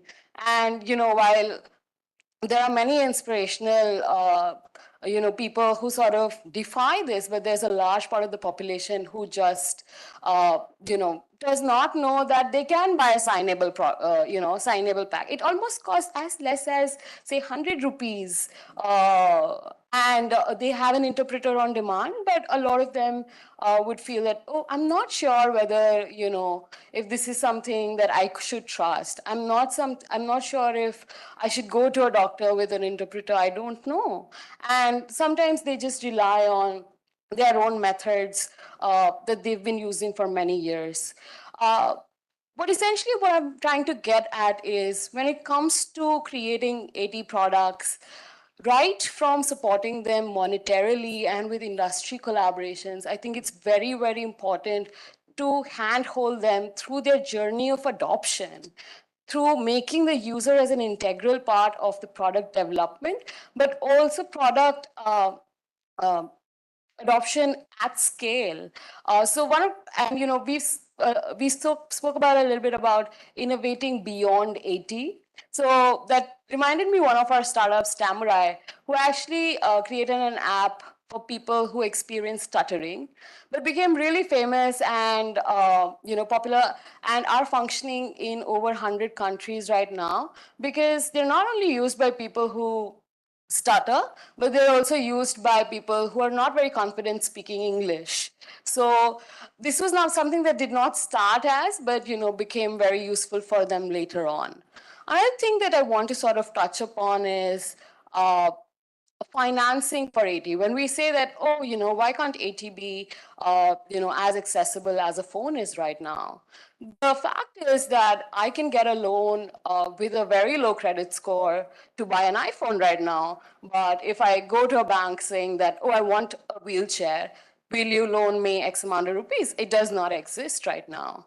At Social Alpha, we've done some small experiments with the help of SIDBI, who've sort of funded a market access fund, who sort of allow users to get a 50% discount on when they buy the product for the first time, to know that this is a product that can add value to their lives. And this is a product which is worth spending for. I think many other financing mechanisms, such as rebates, direct transfers, or even experience centers, are much more needed in order to facilitate that adoption. I think all in all, while supporting the lab to market journey by supporting prototyping, post-prototype stage, and market access is important, I think that mindset shift is equally important. And I think that can be done by all of us at an individual level, but also through large-scale campaigns that Accessible India, et cetera, are already doing. I think we're already we've had a great start, and I'm sure we have a way to go. Yeah, thank you. Thanks. Thanks also for bringing Stamurai as an example. That also shows what is the kind of impact possible through digital technologies, particularly in a very short span. So this is one company which took 3.5 years to reach 185 countries. So I think there are many more things which are possible. And so last but not least, I invite Paroma. And Process has shown one way or one model probably of supporting assistive technology innovation to take basically bridge the gap between need and demand. And Paroma, would you like to share your example and your thoughts on future? Thank you, sir. And good evening, ladies and gentlemen. It's a privilege to be here. My name is Paroma. I lead policy programs and partnership at Process. For those of you who do not know, we are one of the world's largest technology investors and operators. We have been present in India since 2007 and have been the earliest backers of consumer internet startups in India. Some of our marquee investments include Flipkart, Make My Trip, iPeople, Swiggy, Meesho, OLX, the works. As one of the earliest backers of India's startup journey, we experienced that when you back local entrepreneurs with the right resources, they can solve some of society's most complex social problems, whether it is hyperlocal delivery or e-commerce or quick commerce or edtech. So driven by this insight and our commitment to to give back to communities where we operate in, we launched the Process Sika initiative, which stands for Process Social Impact Challenge for Accessibility. About 3 years ago, in partnership with Social Alpha and Startup India, Invest India, we launched this challenge. Many of you in this room have been early guides and mentors for this program. Nipun here, in fact, was actually the first sounding board we bounced this idea off of before beginning this journey. As part of Process Sika, every year we identify India's top 5 startups working in the space of assistive technology and support them with unconditional grants and mentorship. And our idea is to help them scale from minimum viable products to self-sustaining businesses.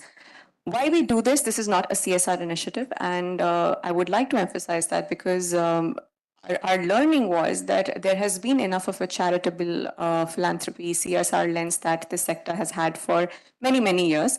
There is need for serious capital to be deployed in this sector for it to become scalable, for it to literally become one of the sunrise sectors in India.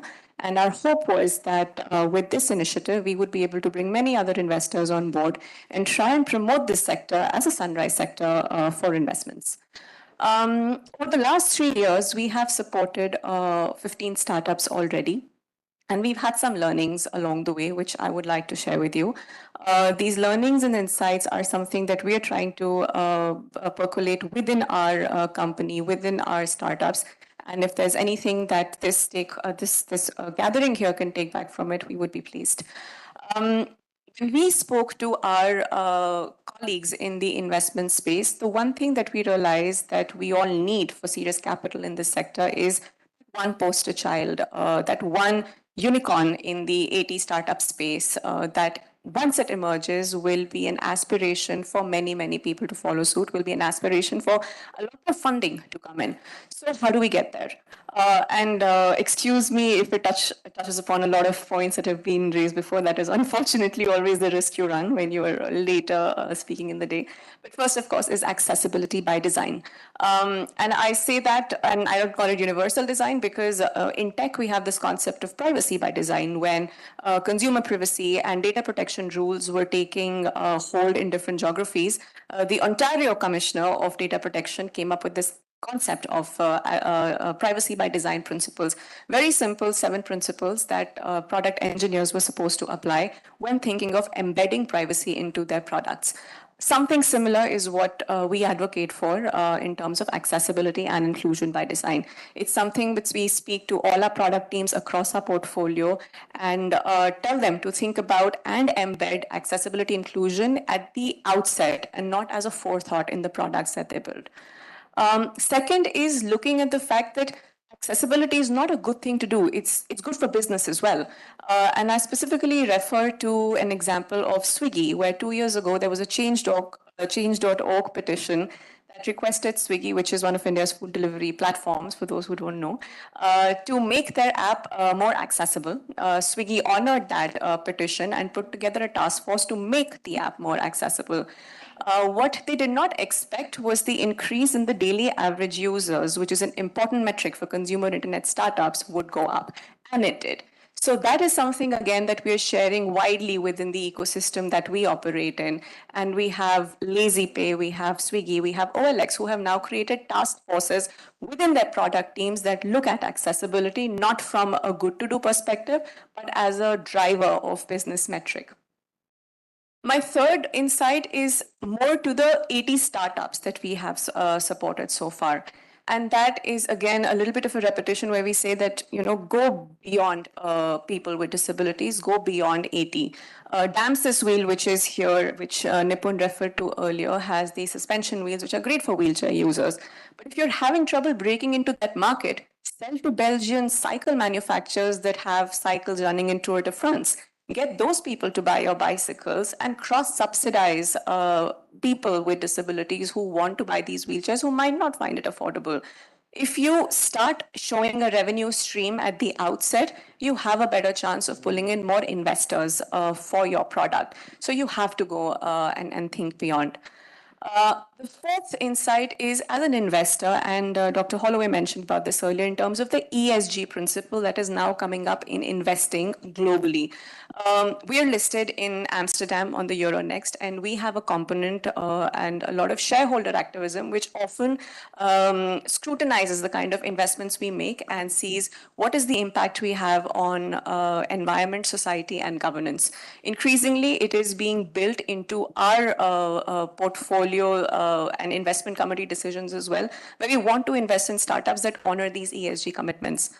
An important aspect of this is, again, accessibility and inclusion. So the way we have pushed ESG and green growth across the world, we can at the very outset start also pushing for inclusion and accessibility as inbuilt into investor decisions. It's something we do, and it's something we're hoping that more people from our community are doing as well.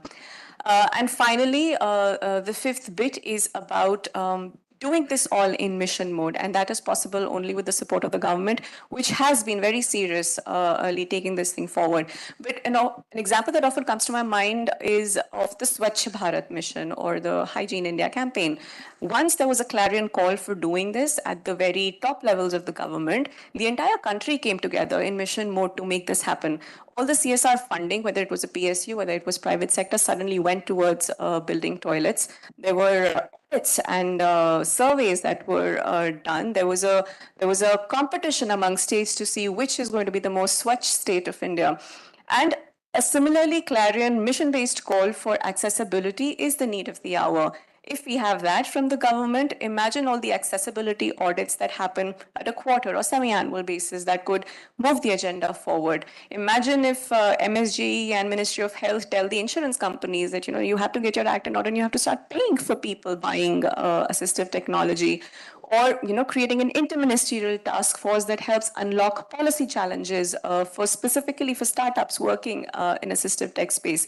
So bringing all of these together as an interministerial task force would be super, super helpful and something that we hope to take forward with Rajesh ji as well. Everybody knew that last year India became the world's third largest startup ecosystem. I see there is no reason for us to also not become the global AT startup hub for the world. So with that, I'm going to stop. Thank you. Thanks for that. I think I'll just to honor probably the question answer session, I'll take one question. Okay, please go ahead. I'm P.R. Mehta. I'm from Jaipur Foot, Bhagwan Mahavir Viklang Sahayata Samiti. 45 years of experience in working 45 countries, from Central America to Philippines, from India to Israel. Our experience is that having helped almost 2 million people now, out of which maybe 500,000 simply Jaipur Foot, all those we have met and served are those who could not afford any assistive device, no money with them. Now, if that be the case, and we are talking about how to make a business out of it on assistive devices, the people we are likely to serve or are we serving in this country and what we have experienced, I think we have to look at a different model altogether of profit, where the case is that society invests, society profits. You see, when we make somebody able, we make somebody live with dignity, make someone participate in day-to-day life, that is the profit the society makes. And how this business could be completely different than what conventionally we have been thinking of individual invests, individual profits, or an organization invests, organization profits. So my suggestion would be that let us think out of the box when we are thinking of assistive devices in particular, in terms of spreading it, in terms of scaling it up. I think we need to have socioeconomic model as one composite model and not an economic model alone. Thank you. Okay. So I think with that question, I think probably we'll wind it up. Is that right? Okay. Okay. Yeah. So we'll just wind it up, and I think there is a next session. I think we are also very eager to listen to Professor Paul, who wanted to say towards the end, and I think his suggestions. But I think overall, when we look at what has come up is the theme of this particular G20 is Vasudhaiva Kutumbakam.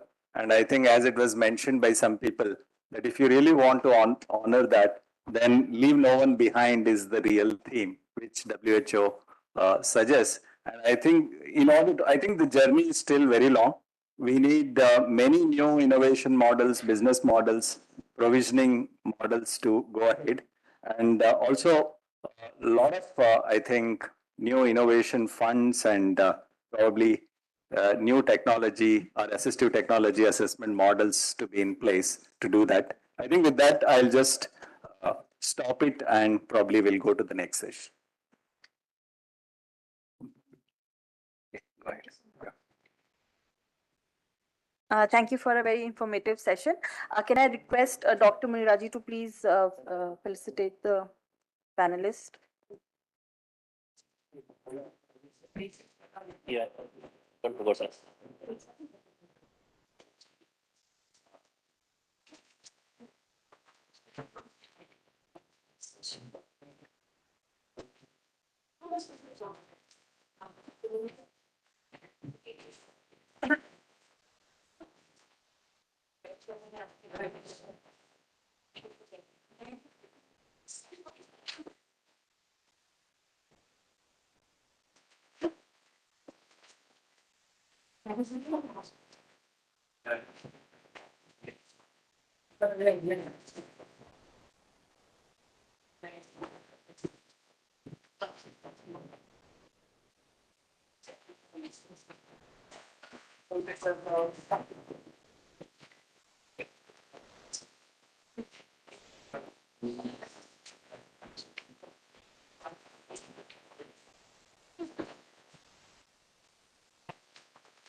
No problem. Yeah.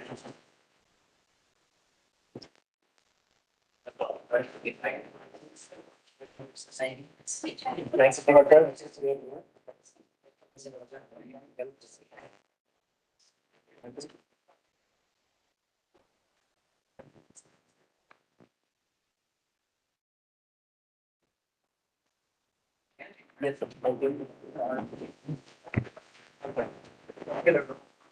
I carry 20 with me on the side.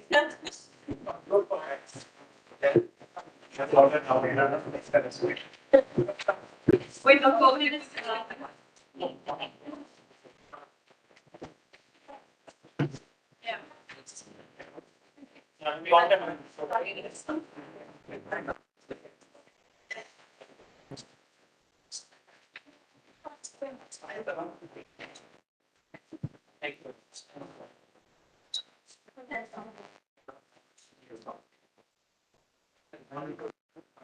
I know we are running late. Apology. I do not know what else I have to say, but we are in the most important session of the whole event is the concluding session, which also will say the way forward. We'll listen from the people, the VIPs who will make the difference. And we start with our first video from Sarah Minkara. She is the direct US President Joe Biden's appointee. Sarah is known more as a special advisor on international disability rights. In this role, she is as a special advisor. She leads the US Department of State's comprehensive strategy to promote and protect the rights of persons with disabilities. Due to the short notice, she could not travel, she could not come. Sarah made two promises. One, that if we inform her in advance, she will be here during the national conclave. Okay? And Sarah also said that she could facilitate, her office could facilitate, again, an Indo-American partnership joint MOU to develop assistive technology. I do not know what she has said in her video. We just got this morning because it took some time in her approval process. So let's have our video and then hand over to Dr. Good morning, good afternoon, good evening. Hello, India. I'm happy to be with you all today. Virtually, I wish I was with you in person. My name is Sarah Minkara. I'm the United States Special Advisor on International Disability Rights. I'm honored to be here joining the amazing panelists to talk about the importance of innovation and investment in assistive technology, the Startup 20 conversation. I just want to first thank Chapal for really hosting this event and bringing us all together to really shed light on the importance of assistive technology in the sphere of startup culture and community. I also want to thank India's presidency on G20 and learning disability in these different areas. We're going to talk more about what our role does when it comes to assistive technology and disability informed policy. I actually want to take a step back and share a little bit of personal story. I myself am blind, and I became blind at age 7. And as I tell the story, I don't want you to hear and listen and see and engage in the story from a point of pity and feeling bad for me, but from the point of curiosity through a lens of compassion. Journey mapping, understanding the value of assistive technologies. I'm talking to you about the journey. So as I mentioned, on my birthday, to be exact, on age 7, I woke up that day and I had lost most of my vision, my sight. I went from a world where I can see to a world where I can no longer see. That's a little bit usable vision at that time. So as a 7-year-old, going to my public school system, it was filled with my friends in my school, in my community, in my neighborhood. It's changed my life. Assistive technology is what really allowed me to live a more full life. Instead of using regular text to read, I had to start using CCTV and screen reader software to read text. Screen software to allow me to, and the computer to allow me to engage and hear most of the text. An adjustment that allowed me to really be able to take in my materials and learn new text, new books, different tools that were provided for me to really be able to do my classes, my courses like my class. At any time, my sight became gradually less and less as I entered college. Now I'm usable vision, and this is where I had to start using other tools like cane together and to navigate my surrounding. Every stage of my life, assistive technology has allowed me to really engage in my schooling, to engage in my social setting where I would use the voiceover on my phone to be able to call an Uber, to be able to then take an Uber and go meet a friend. I moved in on my own in college and grad school, and even in this role, I moved to another city, to Washington, D.C. And if it wasn't for assistive technology, I wouldn't be able to do any of that. I'm able to have a social life and have friends and live my life because of assistive technology. All of this is an important element when we look at a human individual, which includes persons with disability. We have to be able to go to school, have jobs, have life, friends and family, and live. And because of that, I was able to go to college, go to grad school, go to Harvard, start 2 companies, be able to do my job as a U.S. Special Advisor on international. I want us to always be thinking about journey mapping lives of each individual. What does that look like? Assistive technology not only allows for persons with disability and different types of disability to be able to thrive and be included, integrated, empowered, but also allows society at large to benefit from this. What do I mean? There's 2 layers. One, when assistive technology, the person with disability is able to integrate into society, able to provide our contribution and our value that helps society at large, it helps our economy. It's not just the right thing to do, it is a benefit and a value to everyone. There's statistics out there that shows that 7% of GDP is impacted when we're not included in society. But in order for us to be included in society and our economy, we need to make sure assistive technology is part of our framework.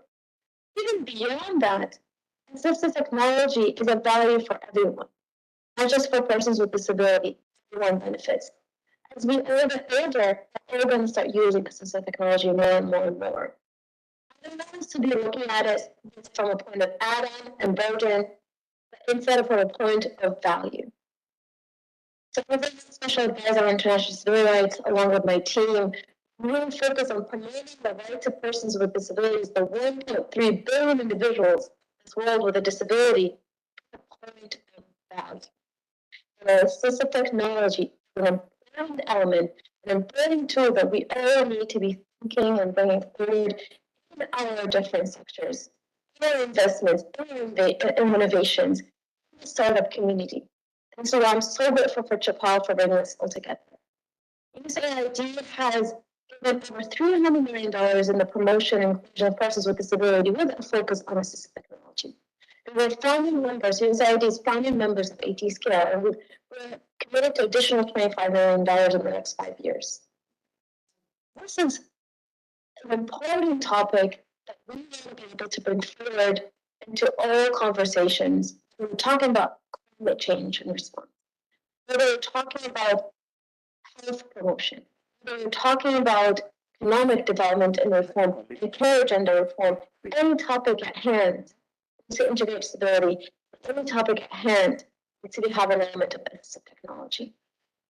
Today is July 4th, Independence Day for the United States, and as we're all celebrating independence, independence is an important element, and for all of us to achieve independence, we need to really make sure that we're thinking about the importance of being seen and heard and valued as part of the disability community. So it's not important, it's not enough for us not to say nothing about us without us. I want us to come to a point of saying nothing without us. Nothing without us. Assistive technology allows us to really be able to bring forward the value that we bring to society. Thank you so much. Thank you, Sarah. I do not know whether I can quote this or not, but I had several round of discussions with her, and she said that if India government is interested and other G20 countries, she would like to see it. She also will put her weight and her office will support to take it in the next G20 summit in the Brazil. So she is already started planning in Brazil to include 80 in the discussion. And this is another opportunity, and they're very keen to develop a partnership with India to develop the IT industry in India. So over to all of you. Now, the last part, I would like to invite my colleague, Dr. Mohammed Amil, our moderator and panelist. He was sitting quietly without making any big, he was noting down everything what you said. So thank you to Amil. Let's give a huge round of applause to our moderator, panelist, to collect the recommendation and key messages, which will be later delivered by Dr. Muniraju and also by him. Now that we are at the end of the session, it is our pleasure and honor to invite our chief guest, Dr. Vinod Paul, member Niti Aayog, to please address the gathering and to be here. This is the first time in my life I've seen such a senior person sitting 2.5 hours, 3 hours listening about 80. And also Dr. Rajesh Agarwal. I come to India very often and I met many officials, but such a high level officials like Dr. Paul and Dr. Rajesh Agarwal sitting 3 hours and listening, and half of the stories what we are saying, they already know it, but still they are listening, and we are, sir, waiting to listen your verdict on and the wisdom on this area. Now, I request Dr. Amil to read the key recommendations. Thank you so much. And yeah. So, with your permission, may I start? First of all, thanks to the organizers for giving me this big opportunity, responsibility to summarize this. And I would like to start with a photograph of all of you here, because a big round of applause to all of you. First time I've seen such an engaging audience and such a huge crowd interested in assistive technology. Honestly, this is a dream come true in itself. Last time I saw a crowd was when I was shopping for Eid in Chandni Chowk last week. So, but I'm glad that this is, and honestly, this is the first time when I found the questions were more interesting than the answers. So honestly, sorry to the speakers so far, but I'm telling you very honestly, the questions were very, very interesting, intriguing, and leave us with so many questions. And, so maybe next slide, I can go on and talking and praising you all. Next slide, please. I'll just begin with what happened in the inaugural session. Apologies, I didn't had much time to make it so beautiful, but this is the best I could do. I'll just quickly begin with what in WHO we've done is delinking disability assistive technology and rehabilitation. The reason we've done this is because we are going to do injustice if we club this all together. If we say assistive technology is for people with disability, then we only talk about assistive technology services for people with disability. But people with disability will need so many other things. They will need vaccines, they will need NCD services, they will need reproductive and child health. And unless and until we will have disability included in all forms of health services, we are not going to do justice with people with disability. And so is we are going to do injustice with us in assistive technology if we only restrict it for people with disability, because so many people may need assistive technology who may not qualify as people with disability, and we've discussed those examples at length already. And Secretary DPW was very kind enough to take this example much beyond. I said just inclusion of disability in all health policy, but he went on to talk about on all aspects of life. He spoke about how it could be included in education, career, transportation and entertainment. For example, he gave of movie theaters, sports and all those things. He spoke about collaborations, how important and how open he is to work with the private sectors, the PSUs and with the foreign governments. And that's what this G20 summit is here for. We also spoke about the need for mass productions, e-commerce models, which needs to be explored, and how the Secretary DHR, DGISMR spoke that all of us need to come forward when we finalize the assistive product list to make it actually a reality. It shouldn't remain a list. And WHO is working closely with Sir to make that list robust. All stakeholders, I'm glad, are here. And today there was a meeting. We have colleagues from ICMR here in the room. Thanks for making time. You shifted from that meeting to this meeting. Thank you so much. Next slide, please. Some recommendations from the panel. This was the first panel, and all of us heard Vasudev Kutumkum. We need to talk about universal design. We spoke of examples of tape recorders and the iPhones, and how ensuring that we following universal design, it is going to make lives easy for all of us. My mom, who doesn't have any form of disability, but if we have the options of increasing the font size with people with that will help even people with elderly, people with who have disability or they don't. So universal design, and Proma in the next panel, this spoke about the privacy aspect as well. We heard from DPWD also to utilize the strengths of national institutes on data, on government, on support to the incubators that's being provided. And we also heard from Kathy that every project should have a gender and disability lens. It shouldn't be just the disability level project. So disability is not any provisioning model of health services. Disability should cut across all the programs. And we also heard that how landscape is fragmented and needs better data and evidence. Next slide, please. And finally, in this panel, we heard Professor Rao, who's so experienced. He said that need for tools like health technology assessment from lab to market journey is very different. And I recall Dr. Rao when he was working on the smart cane with Rohan Paul.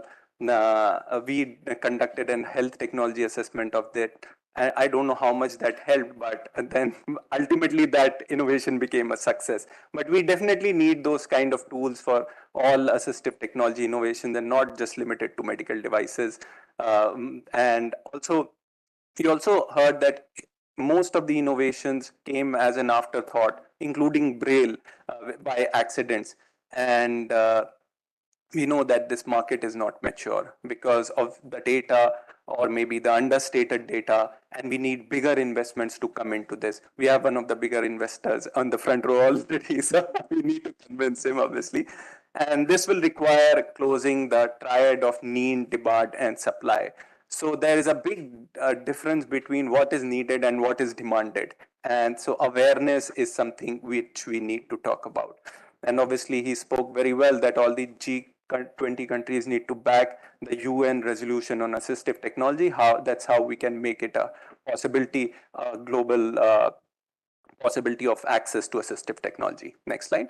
And with this, the last slide, I just closed that AT changes lives from as simple as a stick or a spectacle of Gandhiji, who to as complex as the ones used by Stephen Hawking. Thank you so much.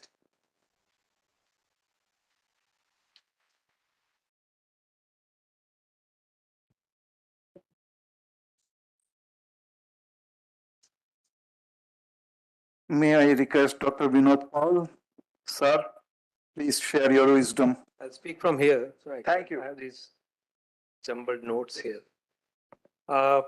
Secretary Agarwal, Secretary Behel, distinguished colleagues, thank you very much for giving me this opportunity to be a part of extremely insightful and vibrant conversation.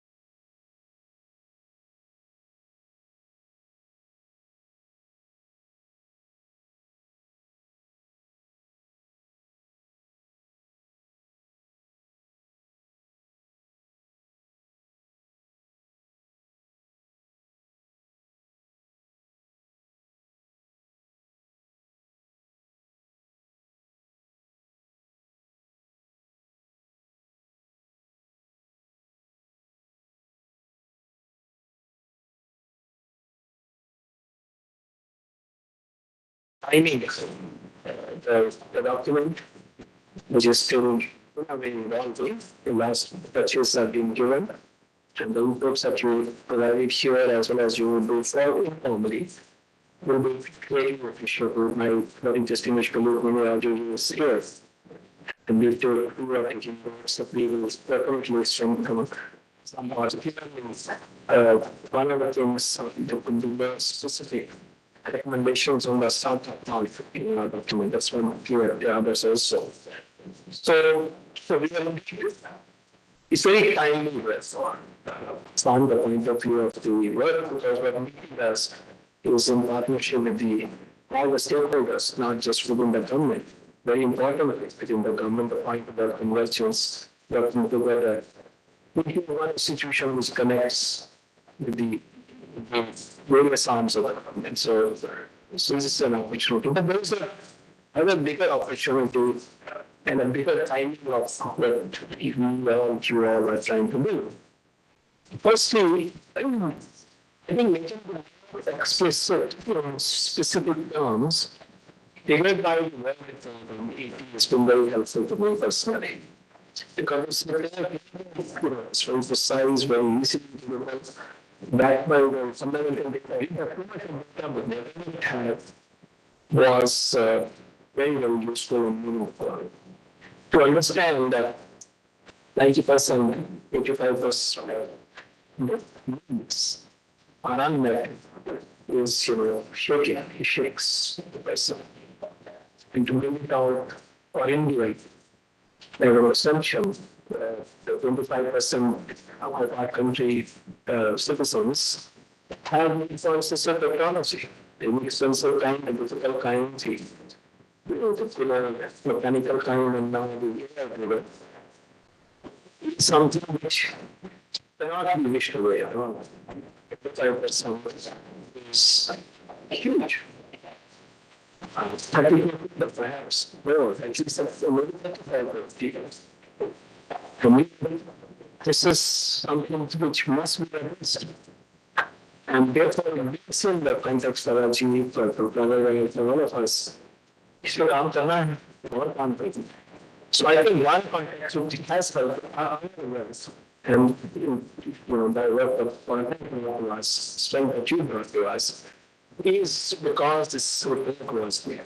I was saying that sure, could often makes us practice with us working with you.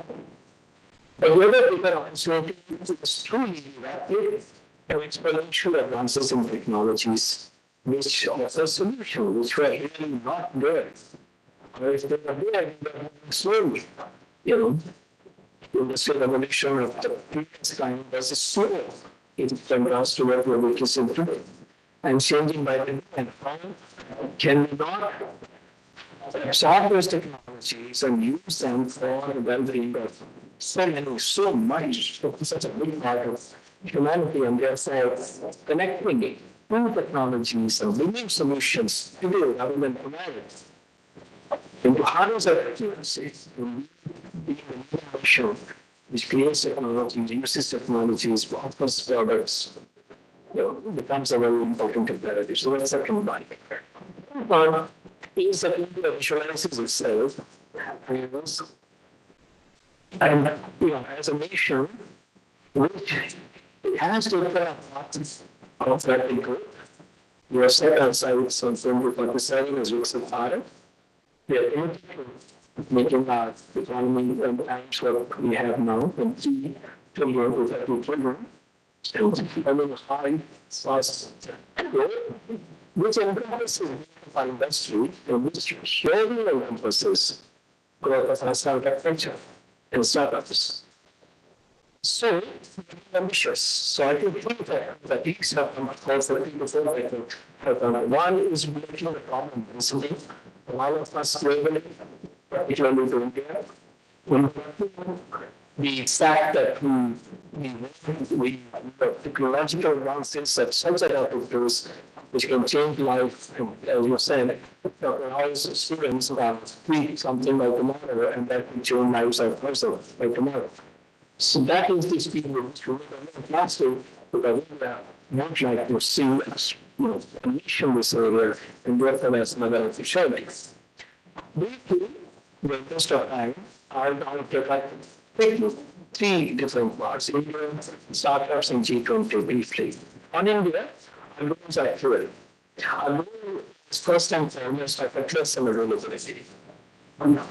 Here I want to emphasize and also perhaps demonstrate a little bit of enthusiasm for emerging technologies, but to say very simply that perhaps the biggest thing was sure that also don't have spectacles and children spectacles. All the spectacles have spectacles. What is the big deal in this?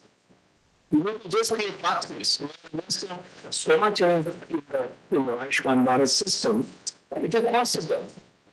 Whoever needs a doctor, can you get a record? What is the cost of this? 450, less than that? Or am I kidding? So, short and wheelchair, and a good wheelchair. Or a car, the kind of wheelchairs, even at the hospitals have it, right? And we for some technology and absolutely creating smart, simple, portable, sturdy, usable, user-friendly wheelchairs. So the first part is that the priority should be taken to saturation level, and my distinguished colleague of the manager for this and I want to for this. That would be our first priority. And I need help from you. You heard about the band, ICMR having created a very zero show. The missed top priority, we cannot provide 300 by the moment. But we can surely work in the direction of making sure that the 10, 5, 15, or 3 most important are available as a needs innovation. That's the equation level. We could begin with spectacle. We could begin with a doctor or a white wheelchair. It should be possible. And much of it, I'm sure, particularly the ones which are being produced in India, and we ensure that we have a good quality. So the first part is can we create the problem that available to us, standing technologies, to people, and be done with that system, because those technologies, I guess, will lead to primary and the home care, and the most important piece, the volumes, so they take care actually activity fraction of the way to create. But I need help from you, which I am trying to do. This program and I'm answering still incomplete. We have the list. But what I think is how many beneficiaries are there in those impacts eventually? Please help us. We have a member also. Investing help us with that. Then we would like to know which of these technologies are good quality and being made in sufficient number, stable number. Then I want to know, because this is the need of innovation, it must be the need of health insurance in the global south as well. Which of these are potentially exportable or have an export market, shall we say, so that we can put our policy pressure, push but at least so fundamental technologies which can move fast. This could be a technology which is self-funded or right. Doesn't matter. But whatever we are, can we don't understand the landscape? We don't have the landscape. We have the intent to do so, but we don't have to wait for this work to be used at a high level. At least when we start working, we will then, if we don't have a standard, we need the standards. Over a period of 6 months, the ISI, such as Standards Organization, ISI, DIS, the DIS created 1,500 standards for biomedical devices, then it was, we tried to work with them through that. It's not a difficult thing to do so. But we need help from you instead of doing it for 700 others. Let's first do it 50 and then do it faster. So export market, need for technology like the SAGES, the cargo out of this, the highest priorities, along with the ones which are the most important. And these have to, let's say, beneficiaries of unpayable finite period of time, beneficiaries of being jailed by another finite period of time. We would like to see if we can envision that, doing that, and what it takes, and then actually plan, starting with what the band has already done, and take it to leadership. So that's my first ask. Second, we have second books, namely to make India as a global hub of assistive technology. You are saying it now very clear and let the world know. And we will do so whatever it takes. It fits into our journey for 2047. It fits into our journey to contribute to areas where we have strength. It fits into the journey where we would like to be seen to be helping sincerely and effectively with useful products for the weather in particular, but also never to forget that we will also make global lots with our high quality products. That's the ambition. It fits into a larger ecosystem. And we have a roadmap. When you're realizing the growth of the time that we are talking about, clearly we enunciate a high, important part for making in the industry will be an endeavor that we would like to facilitate in coming time. Here, I would emphasize that now that brings us to the third point. The next one, the startup. Now we cannot be a global hub for anything if we are not a global hub for startups or anything. It's interlinked. So that's where ideas will come, invention will come, absorption of technology will come. And therefore it is very natural for us to support the startup culture in general, and startup initiatives and mission in general, but also in particular for AT. I also want to remind you that we have the program for biomedical devices ARC, and we always remind those teams, 3 of them, that AT is a focus. And help us how we can do more in these devices park in Andhra Metro zone, helping with our industry partners beyond these parks in the open space as well. Whatever that we can do more to the industry, looking at the industry. If you tell us that these 5 people and tell them a few things, on excellent, not even do it. On the same lines, we try to work for some molecules for diseases. When we started the conversation, it's over 8 months ago, maybe a year ago. Today we have 5 specific drugs for rare diseases which are now being approved by Indian companies. They will not be one year. So connectivity, facilitation, funding, industry working together can offer solutions. So we request you to kindly help us create that the policy ecosystem, which has been talked about, policy, products, provision, people. So the policy, we will be very happy to work. The last point is the G20. I think a very strong case articulated by Dr. Pastor, he articulated why it should be there. And then having it on still helps every SDG. All the 17 SDGs run are supported and promoted by the assistive technologies. So the G20 nations compare with 5% of global GDP. Surely, if they join hands, they have unimaginable power to support this cause. It's an engine for growth to tell them how much GDP can be garnered. We heard about the values of money. We heard about job opportunities and directly, and so on. So it's clearly a very good cause for the G20 to support.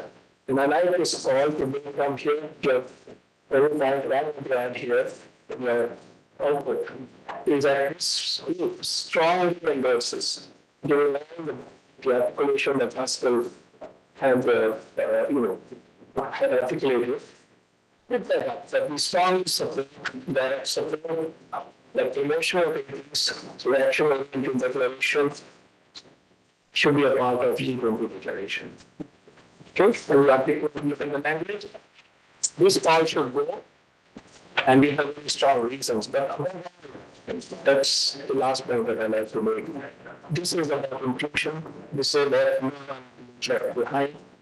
This is cost of influence philosophy. And this is enshrined in our motto of one family, one future. No family member can be left behind and rest. You make a strong pitch for support and promotion of assistive technologies. They are a very important initiative that should be nurtured by the G20 nation and the India's G20 presidency. Thank you very much.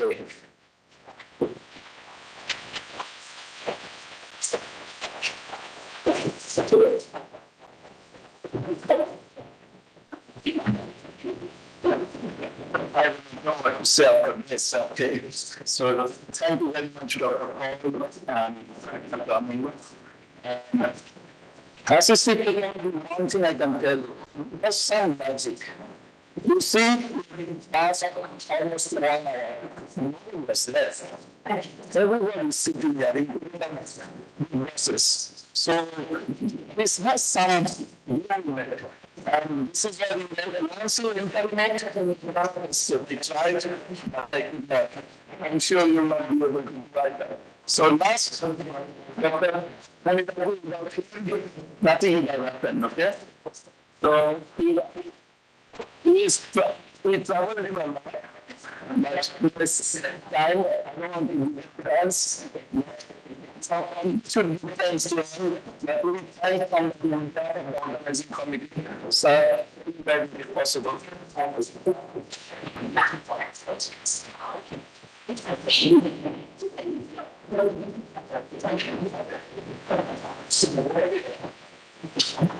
I'm delighted to be here as part of your entire team, respecting the senators and the rest. We have participants, physical as well as virtual.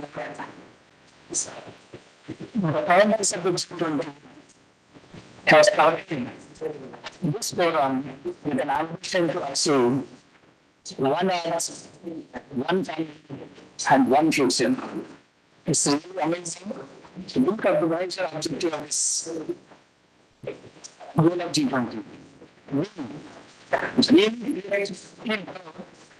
There are about 8 countries shared G20 achievements, but none of them, in fact, have exclusive discussion on assistive technologies. But we have started with the rest of the countries. We are assembled here to deliberate and find ways for building capacity for innovation, investment, and industry. Besides, building institutional mechanism is particularly focused on structuring, studying, around the world, in our own countries, and beyond. Can you agree?